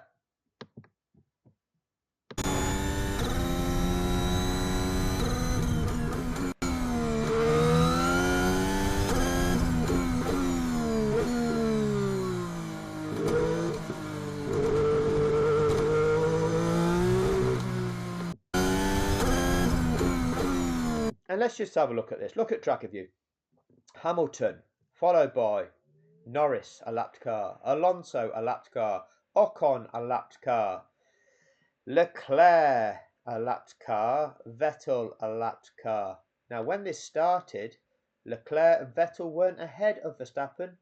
Verstappen pitted, and Leclerc and Vettel unlapped themselves. They stayed out on track. So when the race was on, before Latifi crashed, Verstappen was going that much faster than Vettel and Leclerc that he had passed Vettel on track and he'd passed Leclerc on track. Verstappen then went into the pits. The other two cars didn't. They stayed out on track and they unlapped themselves. So Verstappen hasn't now lapped Vettel and Leclerc. Hamilton has. Hamilton has lapped Norris, Alonso, Ocon, Leclerc and Vettel. He's also lapped Ricciardo, Stroll and Schumacher. Hamilton has lapped all 8 of them. Verstappen's only managed to lap the back 3 of them. Norris, Alonso, Ocon, Leclerc and Vettel. Verstappen hasn't overtaken them. He's not lapped them.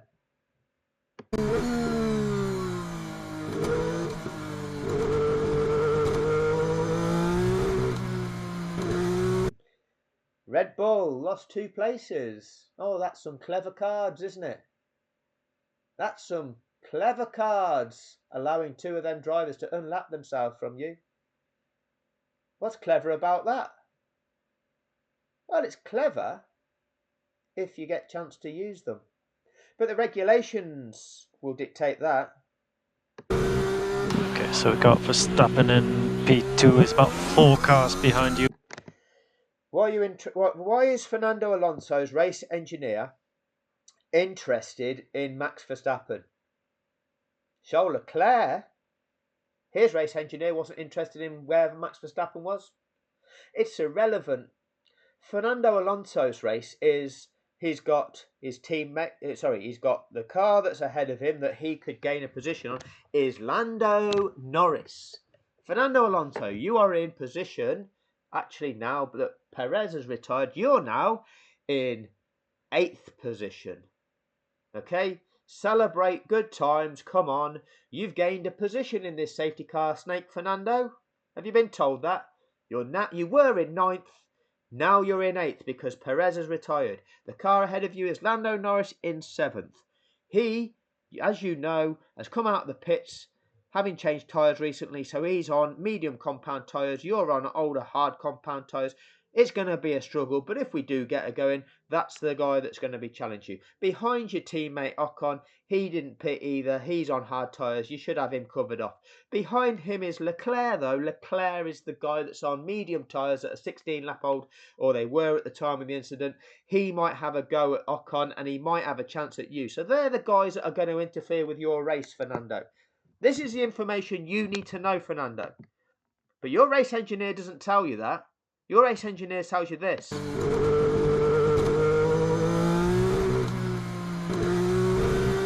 Okay, so we got Verstappen in P2 is about 4 cars behind. Why are you worried about Verstappen in P2? That's not your race, is it? He's not my race. I'll roll out the red carpet. Behind you. It's irrelevant, isn't it? Verstappen in P2 is 4 cars behind you. Yeah, what are you telling me that for? It's irrelevant. It's irrelevant. The only way this race can resume is by unlapping us, and I'll be out of the way, be the leader, and then there'll be Max Verstappen. I'll have gone around the track, and I will resume my position in this safety car, Snake, in the 8th position. Verstappen will be 6 cars ahead of me.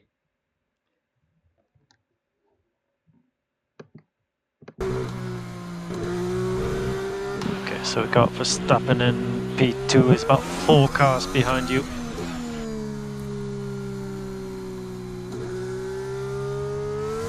Yeah, and he should be 2 cars in front of me. That's not how it works, Fernando. Why would you think it worked like that, Fernando? Why should Max Verstappen be 2 cars ahead of you? Well, 1 car ahead of you is Lando Norris. You're saying he should be in front of Lando Norris. So you're saying that he should be Lewis Hamilton, then Max Verstappen, and then Norris, and then you. How does that work? How does that work, Fernando? Because that's not how it works, is it, Fernando? That's not the correct race order either. That's 1st, 2nd, 7th, 8th, 9th, 10th, 11th, 12th, 13th. And then third. That's not the correct race order, Fernando. You're 8th. You shouldn't be the 4th car back in the train, should you, Fernando? Why do you think Verstappen should be just 2 places ahead of you? Have we discussed this notion beforehand? Have you got it into your head that all we're going to do is going to separate out just Lewis and Max and see who races off? Is this what you've been told, Fernando?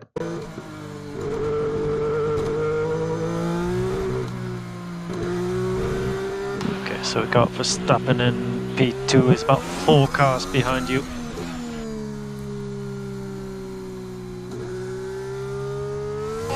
Yeah, and he should be 2 cars in front of me. Understood, Fernando. Understood. Yeah. Why should he? What has been discussed, Fernando?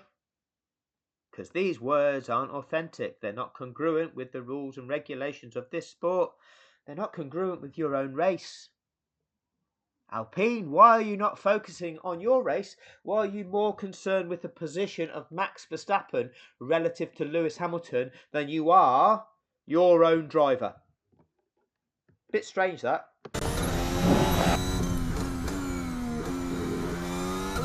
So at the end of this lap, 2 laps remaining. Right. Do we still have chance? If you say gave the order, if it's safe to do so now, lapped cars may now overtake. Are 8 cars going to get by Lewis Hamilton and the safety car by the time this lap ends? I would suggest yes. If it's safe to release them now, you could give the order now and they would do it, because you've got to bear in mind, as they go through this twisty section, unlapping yourself is not straightforward. You generally are waiting for a straight bit of track to pass somebody, because passing them round a corner, they're going to try and take the racing line around the corner. You're going to have to take the wider line, and it just takes longer. So therefore, you might overtake a couple of cars down each of the straight sections and will have done so but just before you cross the start-finish line. Mick Schumacher would have just about been able to overtake the leader in the safety car before the end of this lap if you release the lapped cars now. They don't. There's a reason that they don't. The reason is there are marshals still on track now. It's still not safe. The clerk of the course cannot declare that course safe. And can we go to gain 9, please? Gain 9. So 7 o'clock on a multifunction, gain 9.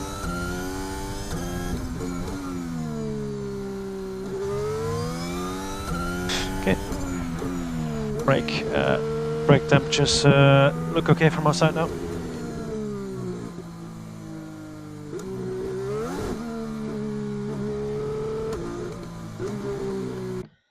Turn 14, lap 56. This is what Alonso sees. So, let's have a look. This is what it was the lap before, lap 55. The crane was taking Latifi's car off. Now the timestamp for that was 1:33:45. 1:36:12. See, that was a slow lap, wasn't it? Let's just check the time gaps to see how slow we actually made it. So, first time round there, 1:29:07. Got there again at 1:31:15. That's 2 minutes and 8 seconds. 2 minutes and 8 seconds, that lap. 1:31:15 through to the next time we got there, 1:33:45. So 1:31:15 to 1:33:45 is 2.5 minutes. Okay, it's going to be affected by delta time. 1:31:15 to 1:33:45, 2.5 minutes. Now 1:33:45 to 1:36:12. What's that? Well, that's 15 seconds takes us to 1:34. Add 2 minutes 12. 2 minutes 27. Not significant. I thought it was. 2:27 is a difference. 2:27 from there to there. And what do we see? Marshals on the track. marshals in orange overalls this side of the barrier, still on the track, at the completion of lap 56. The completion of lap 56, showing that the clerk of the course is not going to declare that track safe until the marshals are clear of the track. He's done his checks, he's radioed around the track, checked in every sector that everything's good to go, then he'll hand it back to race control. Clerk of the course cannot give that order yet. There's marshals still on the track. They need to jump over them barriers so that that track is declared safe. This is the end of lap 56. From this position, you are not going to unlap all of them cars. It's not going to happen. It just will not happen this lap. It's just not going to happen. It can't happen yet. It's still going to be 5, 10, 15 seconds on from now before a clerk of the course can even declare it safe, before he can even give the order.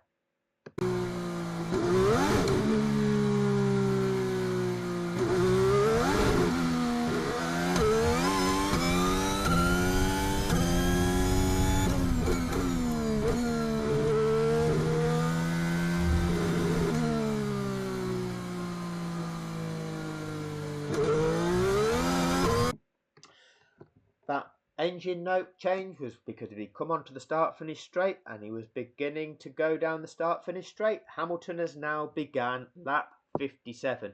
The lapped cars have not been released. It's a safety car finish. The earliest you can begin that procedure is now lap 57. The safety car will remain on track until the end of the following lap. Let's just recap for those of you that may have forgot. Once the last lapped car has passed the leader, the safety car will return to the pits at the end of the following lap. So if the last lapped car, passes the leader this lap, lap 57, the safety car will return to the pits at the end of the following lap. Safety car finish. Okay, so 2 more laps.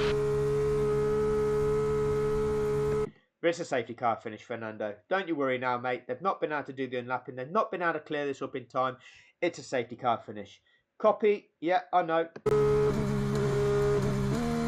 can do a bit more weaving for front warm-up.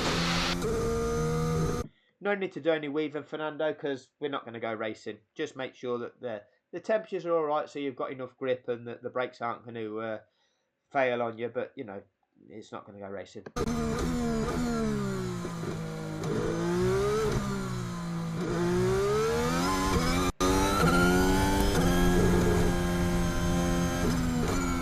Especially the front right looks a bit on the low side from our numbers.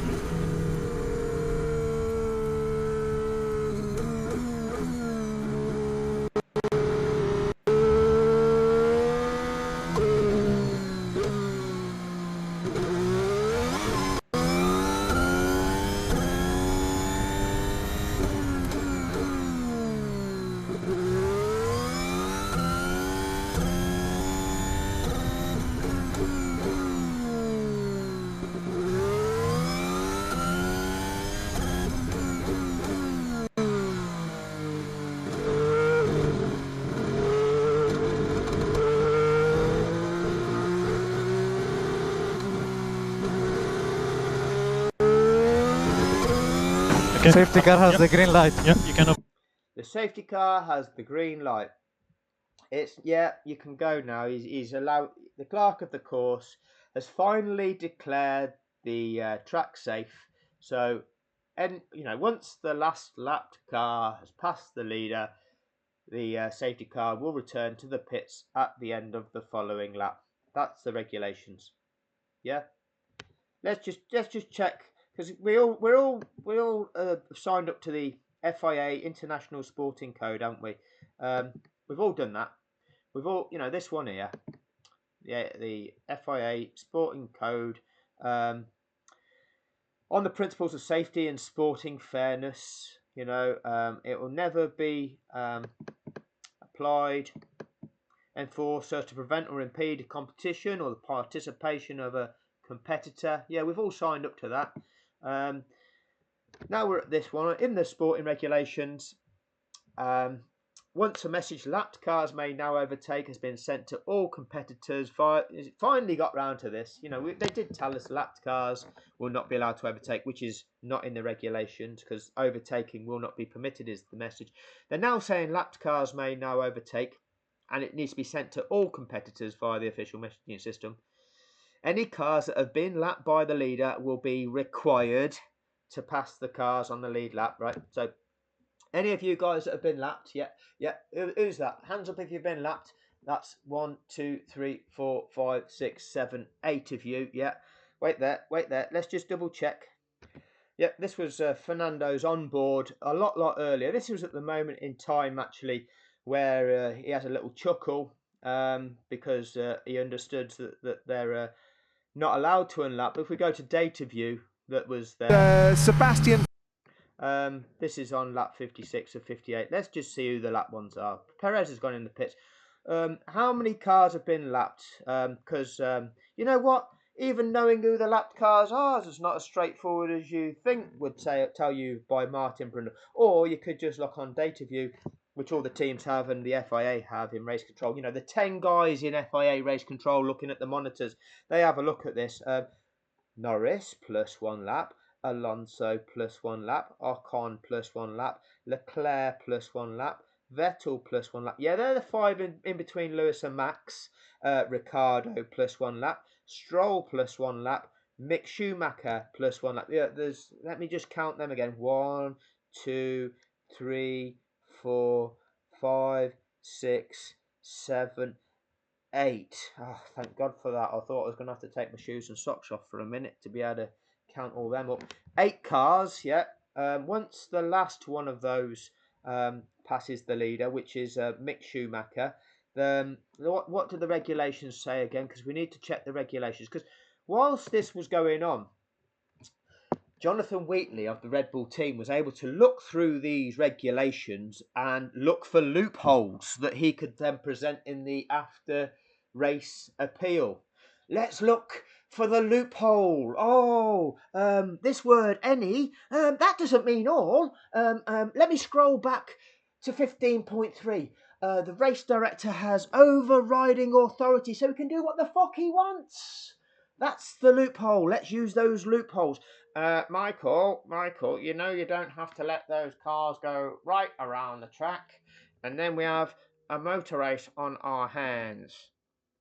Remember that? Yeah, we all heard that.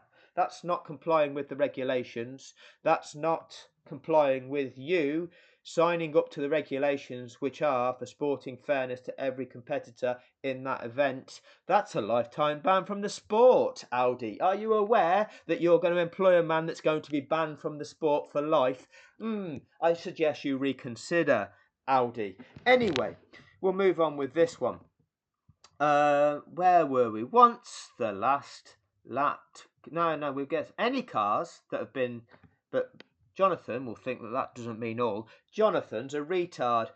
Any cars that have been lapped by the leader will be required. That means you have to do. If you're required, you have to. Okay, pass the cars on the lead lap and the safety car. Can any lawyer explain the word required to me? Because I mean, silly me, I wouldn't understand it. You'd need a lawyer to tell us what required means. Okay, pass the cars on the lead lap and the safety car. Okay, and this again, David. Once the last lapped car has passed the leader, the safety car will return to the pits at the end of the following lap.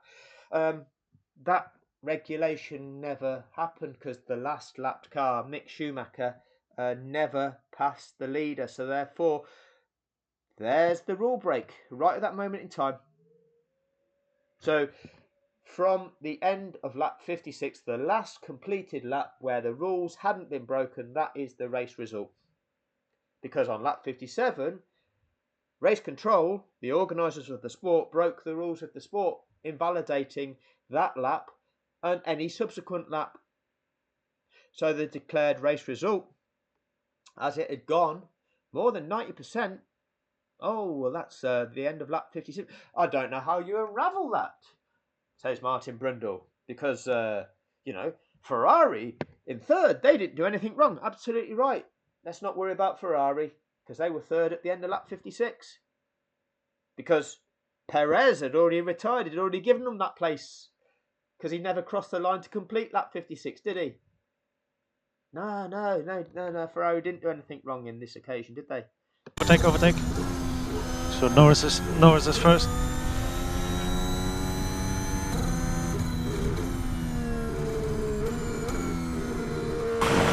Yeah, but this has to be done few laps ago. Absolutely right there, Fernando. It had to be done a few laps ago. Okay? A few laps ago, because you're on lap 57 now. Had to be done last lap. So this lap could be that lap that you chasing around that track at an appropriate speed, not overtaking Lando, just trying to catch up the back of the snake. That's what this lap should be being. That's the only way. It could have been a racing finish, but it can't be now, Fernando. It can't be. Can't be.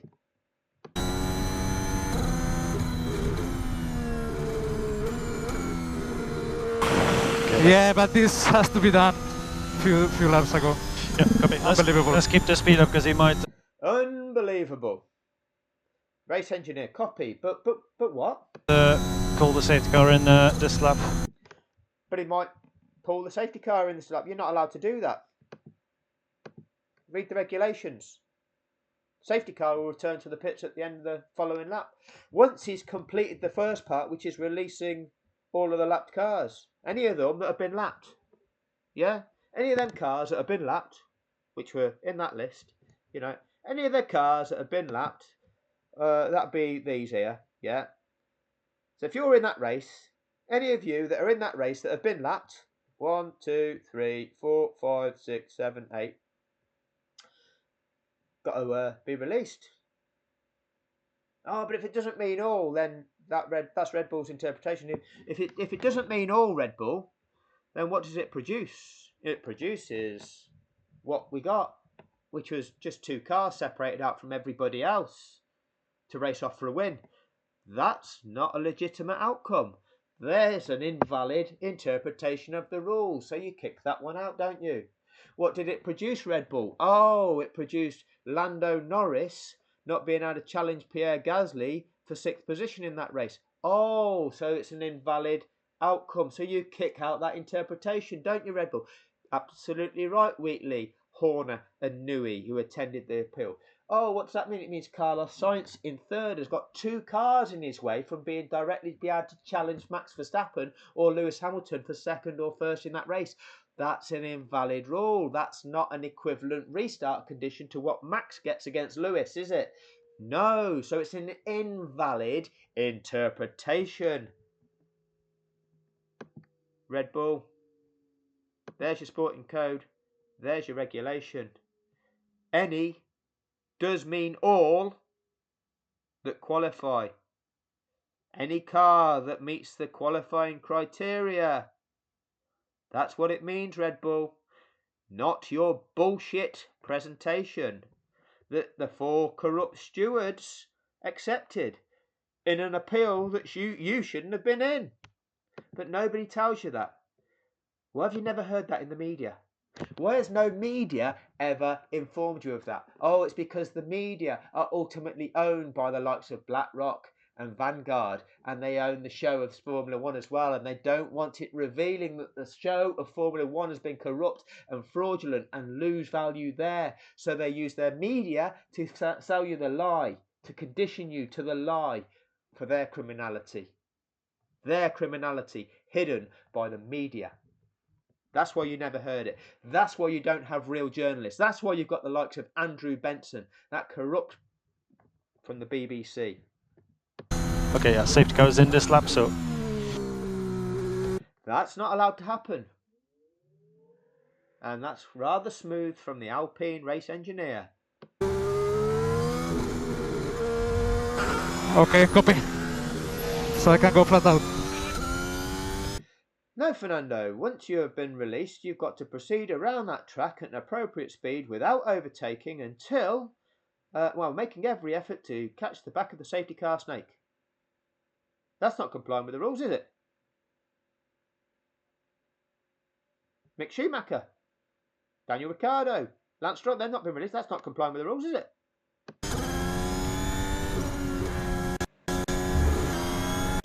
So no overtaking yet for the control line. But now you are allowed to overtake. Well, this is that mandatory lap that you've been given to try and catch the back of the snake. There's no overtaking, lads. You're not racing. This is an appropriate speed. You're breaking the rules. Recharge off. Oh, race controller's already broken the rules to freestyle this, to manufacture the racing finish, to set up an ending to the event. Oh, yeah, that's called a fraud. You can't do that. When you sell a sport to the world, you conduct that sport in accordance with the rules and regulations of that sport.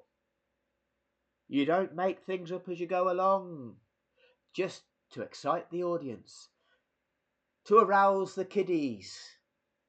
Yay, let's arouse the kiddies, shall we?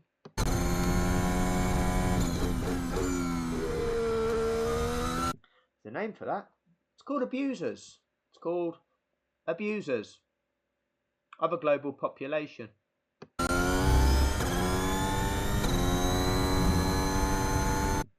Every F1 team, the FIA, every form of media,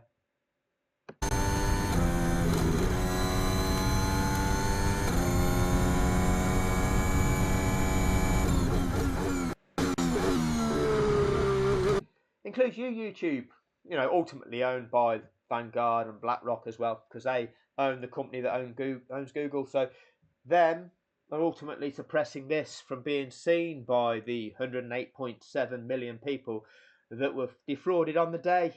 And so me exposing it, well, you're keeping me on the lowdown, aren't you? You'll let me be seen by a few, but you're trying to make sure that I don't get seen by that many. Yeah, because you don't want this getting out, do you, Google? So this is on you, people, to share this. Start waking people up with this, because people need to see. I mean, this one's too long. Most people, they're like goldfish. Their brains are gone. They switched off a long time ago. They switched off after 3 minutes. Too long. Didn't read. Oh, that's too boring. It wasn't a 4-second meme that made me laugh. Made me laugh out loud. Ha ha ha. Move on to the next one. That was good. That was good. That was good. I enjoyed that. But I learned nothing. This is the population it wants to create. No attention span, no understanding. Allows them for it to be in a way that benefits them. They'll tell you, oh yeah, this could be you, but it never will be. You're just a consumer, and you'll pay the price that they set it to be. And they'll be the ones on their billionaires' yachts, having a lovely time, whilst you are living your best life, taking your selfie and uploading it to social media, looking for likes.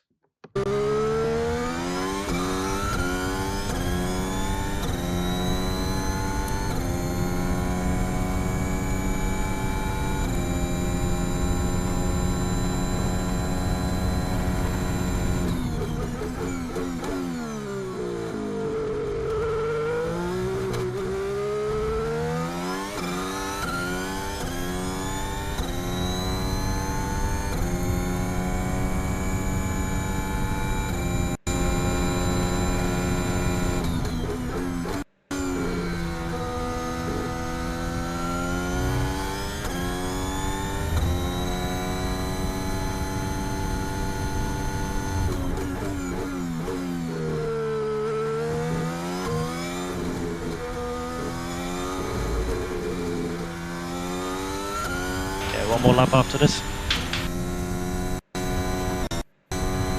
Copy.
mate. So scenario 12, that's P8, P8, and P9 for Esteban behind. Yeah. And Good stuff, guys. I thought we could have a chance on the Alpha Tauri on the hard tire, very old tire, but yeah, we didn't regroup, unfortunately. We didn't regroup, unfortunately. So you knew that Norris, you weren't going to fight Norris because Norris had smoked you quite earlier on. Like when he came out after that phantom pit stop for the slow puncture, he came out behind Ocon and he quickly passed Ocon and then he passed you and went away from you. So you knew you weren't going to be in a race with Norris, but you thought that you should maybe have a chance of catching the Alpha Tauris, didn't you, Fernando? Oh, but we never got the chance to. Oh, because sporting fairness wasn't restored to you, Fernando. That's not fair, is it? I think we need to appeal to the FIA stewards because they didn't carry out the regulations of the sport and that impacted our chances in that race. Did we see that appeal from the Alpine team? No, we didn't. I thought we could have a chance on the Alpha Tauri on the hard tire. Yeah, you'd have thought that you'd have had a chance to race then, wouldn't you, Fernando? Very old tire, but yeah, we didn't regroup. But we didn't regroup. Yeah, that doesn't happen, does it? Unfortunately. Well, it wasn't bad luck. That was somebody's decision. they had enough margin, unfortunately, to stop again, so I don't think that was an option, but a good race. They played their clever cards as well. They were in a position where they could get a free pit stop onto fresh soft compound tyres. They gained positions, they did. Despite being having Mick Schumacher in between them and Valtteri Bottas, not only did they start from being further back than they should have been, they still had enough pace to beat Bottas on the old hard compound tyres. Two Alpha Tauris starting from way back, not as good as Red Bulls, up against Valtteri Bottas, who's nowhere near as good as Hamilton. Both smoked Bottas. Oh, and you wanted to see the fight between a Red Bull and Hamilton's car in them conditions. You want to see somebody get set up for a thrashing. That's what you want to see, isn't it? Is that what you like? You like shooting fish in a bowl, do you? It's not even a barrel. Shooting fish in a bowl. Mate, P8, finishing order, Verstappen, Hamilton, Sainz, Tsunoda, Gasly, Bottas in P6, Norris P7, U8. Finishing order. Really keen with that, aren't you? They had enough margin, unfortunately, to stop again, so I don't think that was an option, but a good race, mate. P8, finishing order, Verstappen, Hamilton, Sainz, Tsunoda, Gasly, Bottas in P6, Norris P7, U8, Esteban 9th and Charles Leclerc in P10.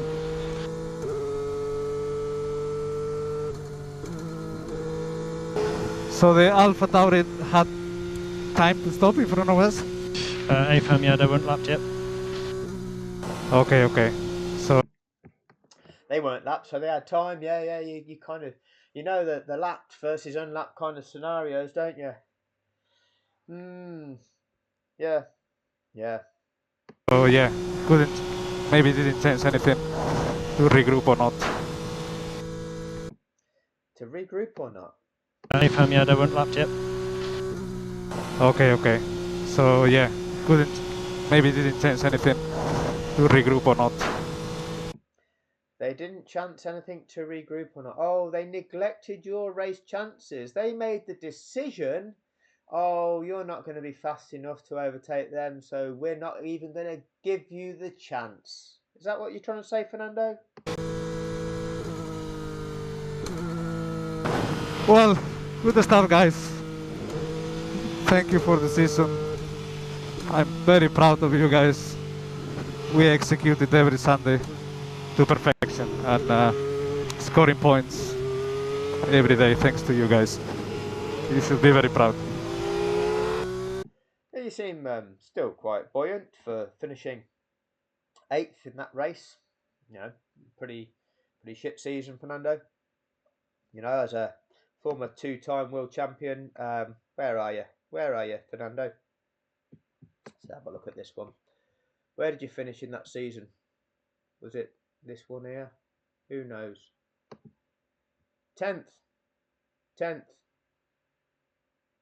Beaten by Pierre Gasly. You got beaten by Pierre Gasly and you're still pretty buoyant about your season. Probably buoyant that the guy that smoked you when you were like the reigning world champion, you're probably most happy that he didn't get his 8th. He was deprived of his 8th. That was probably the most pleasing aspect of it for you, wasn't it, Fernando?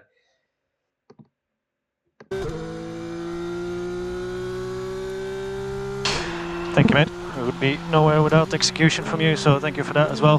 That's a good year. We're ready for next year.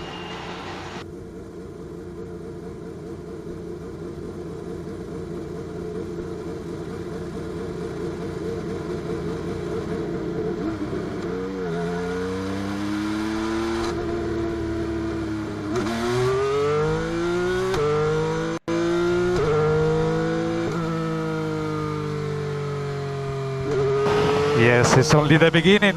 Sexy boys and girls. The best is just to come next year. I promise. Yeah, can't wait for that, Fernando. You know the best is can't wait to see the best of you because it's been a while. It's been a while since we've seen the best of you. Because when we world champion 2005, 2006, Lewis Hamilton came into the sport in 2007. The only thing of note you've done since 2007 really is win a race where your teammate crashed on purpose so you could win it. Crashgate, you know, the one that you still got the trophy for. Yes, you've done nothing significantly since then. And the last time you actually won a race was 2013, the Spanish Grand Prix, your home Grand Prix in Spain. Yeah, sexy boy. Copy that, mate.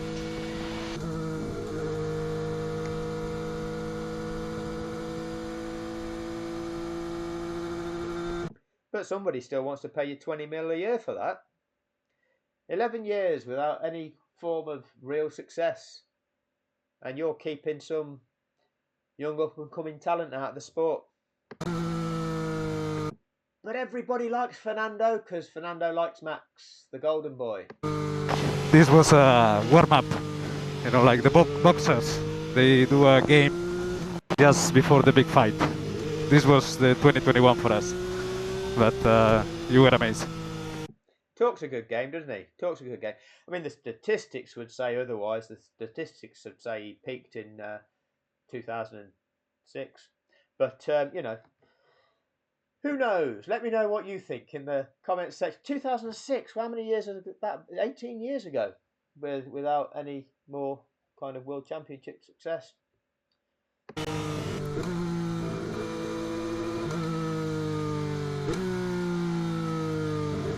Yeah, we're definitely warmed up, mate.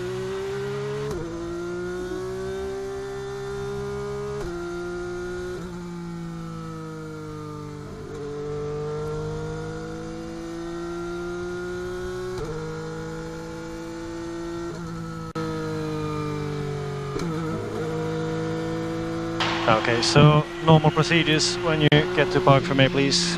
So once you stop the car, wait 5 seconds, then P1. Wait another 5 seconds, then P0, please.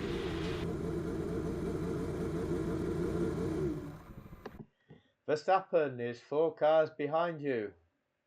Yeah, but he should be 2 cars in front of me. Talk me through that one. In the original video, the black thumbnail, I already had some lad that thinks he knows what he's talking about. Prickly Porcupine thinks he knows what he's talking about. Told him to go away and think about that one. No, doesn't do that. Doesn't have a think. Come straight back at you. Thinks he can argue, out argue. No. You told me to think, but I'm not going to think. I'm going to prove you wrong. Prove you wrong. No. Just shh. chicken. Have a think. I've told you you're wrong. I've pointed out to you you're wrong about something. Go away, have a think why you might be wrong. Go and play it through again and try and identify for yourself where you're getting this wrong. No, you're wrong.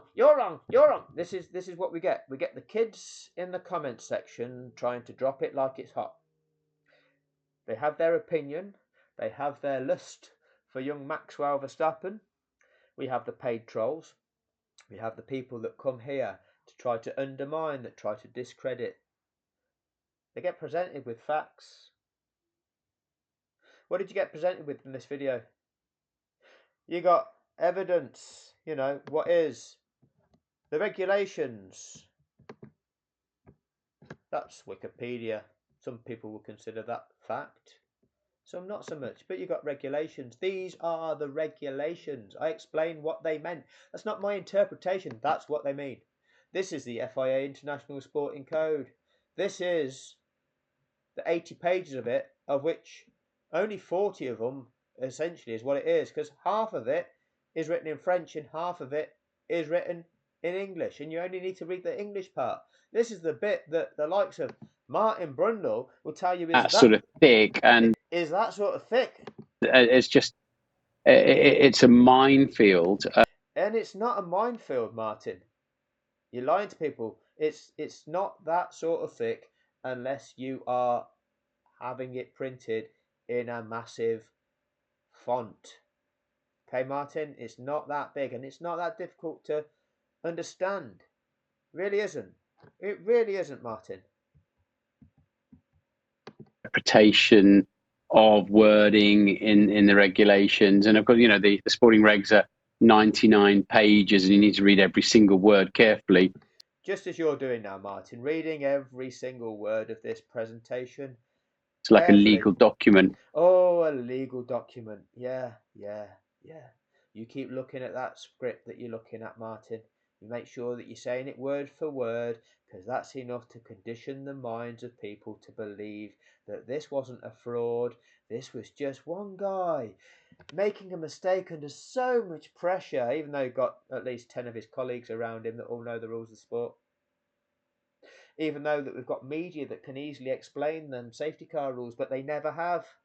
Even though we've got media that could easily show everybody, look at this, everybody. This is a safety incident, neutralising racing, but look what happens when a safety car is on track. Pierre Gasly can just disappear off around the track and join the back of the snake. Lando Norris can't do that. He is now disadvantaged by an entire lap. We can't allow that to happen before we go racing. Hence, we have these regulations. That is what they're for. That is the context of these. They're not just magic words that you learn at Hogwarts, where you also learn Latin. The legal language that nobody understands, but they have to explain it to you, because don't you worry your little head. It's a contrivance. It's a fraud, and you're going to go down for it. Those of you that have taken the time to watch this, I hope that it's informed you of something. Should have done. Please do your job. Please inform others.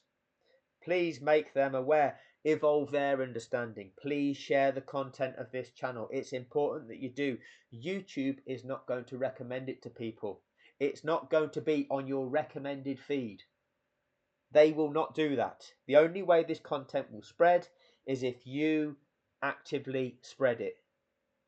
And that is going to wake people up. It's going to wake people up to the truth and what is really impacting their lives. All of our lives. All of our lives.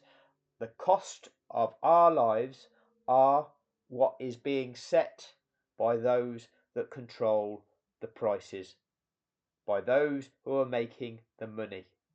And those who are supposed to regulate that, well, they've been bought as well. Those that are supposed to investigate crime, such as the UK Serious Fraud Office, they've been bought as well.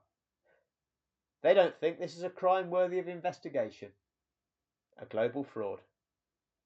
So, it's going to have to come to people power.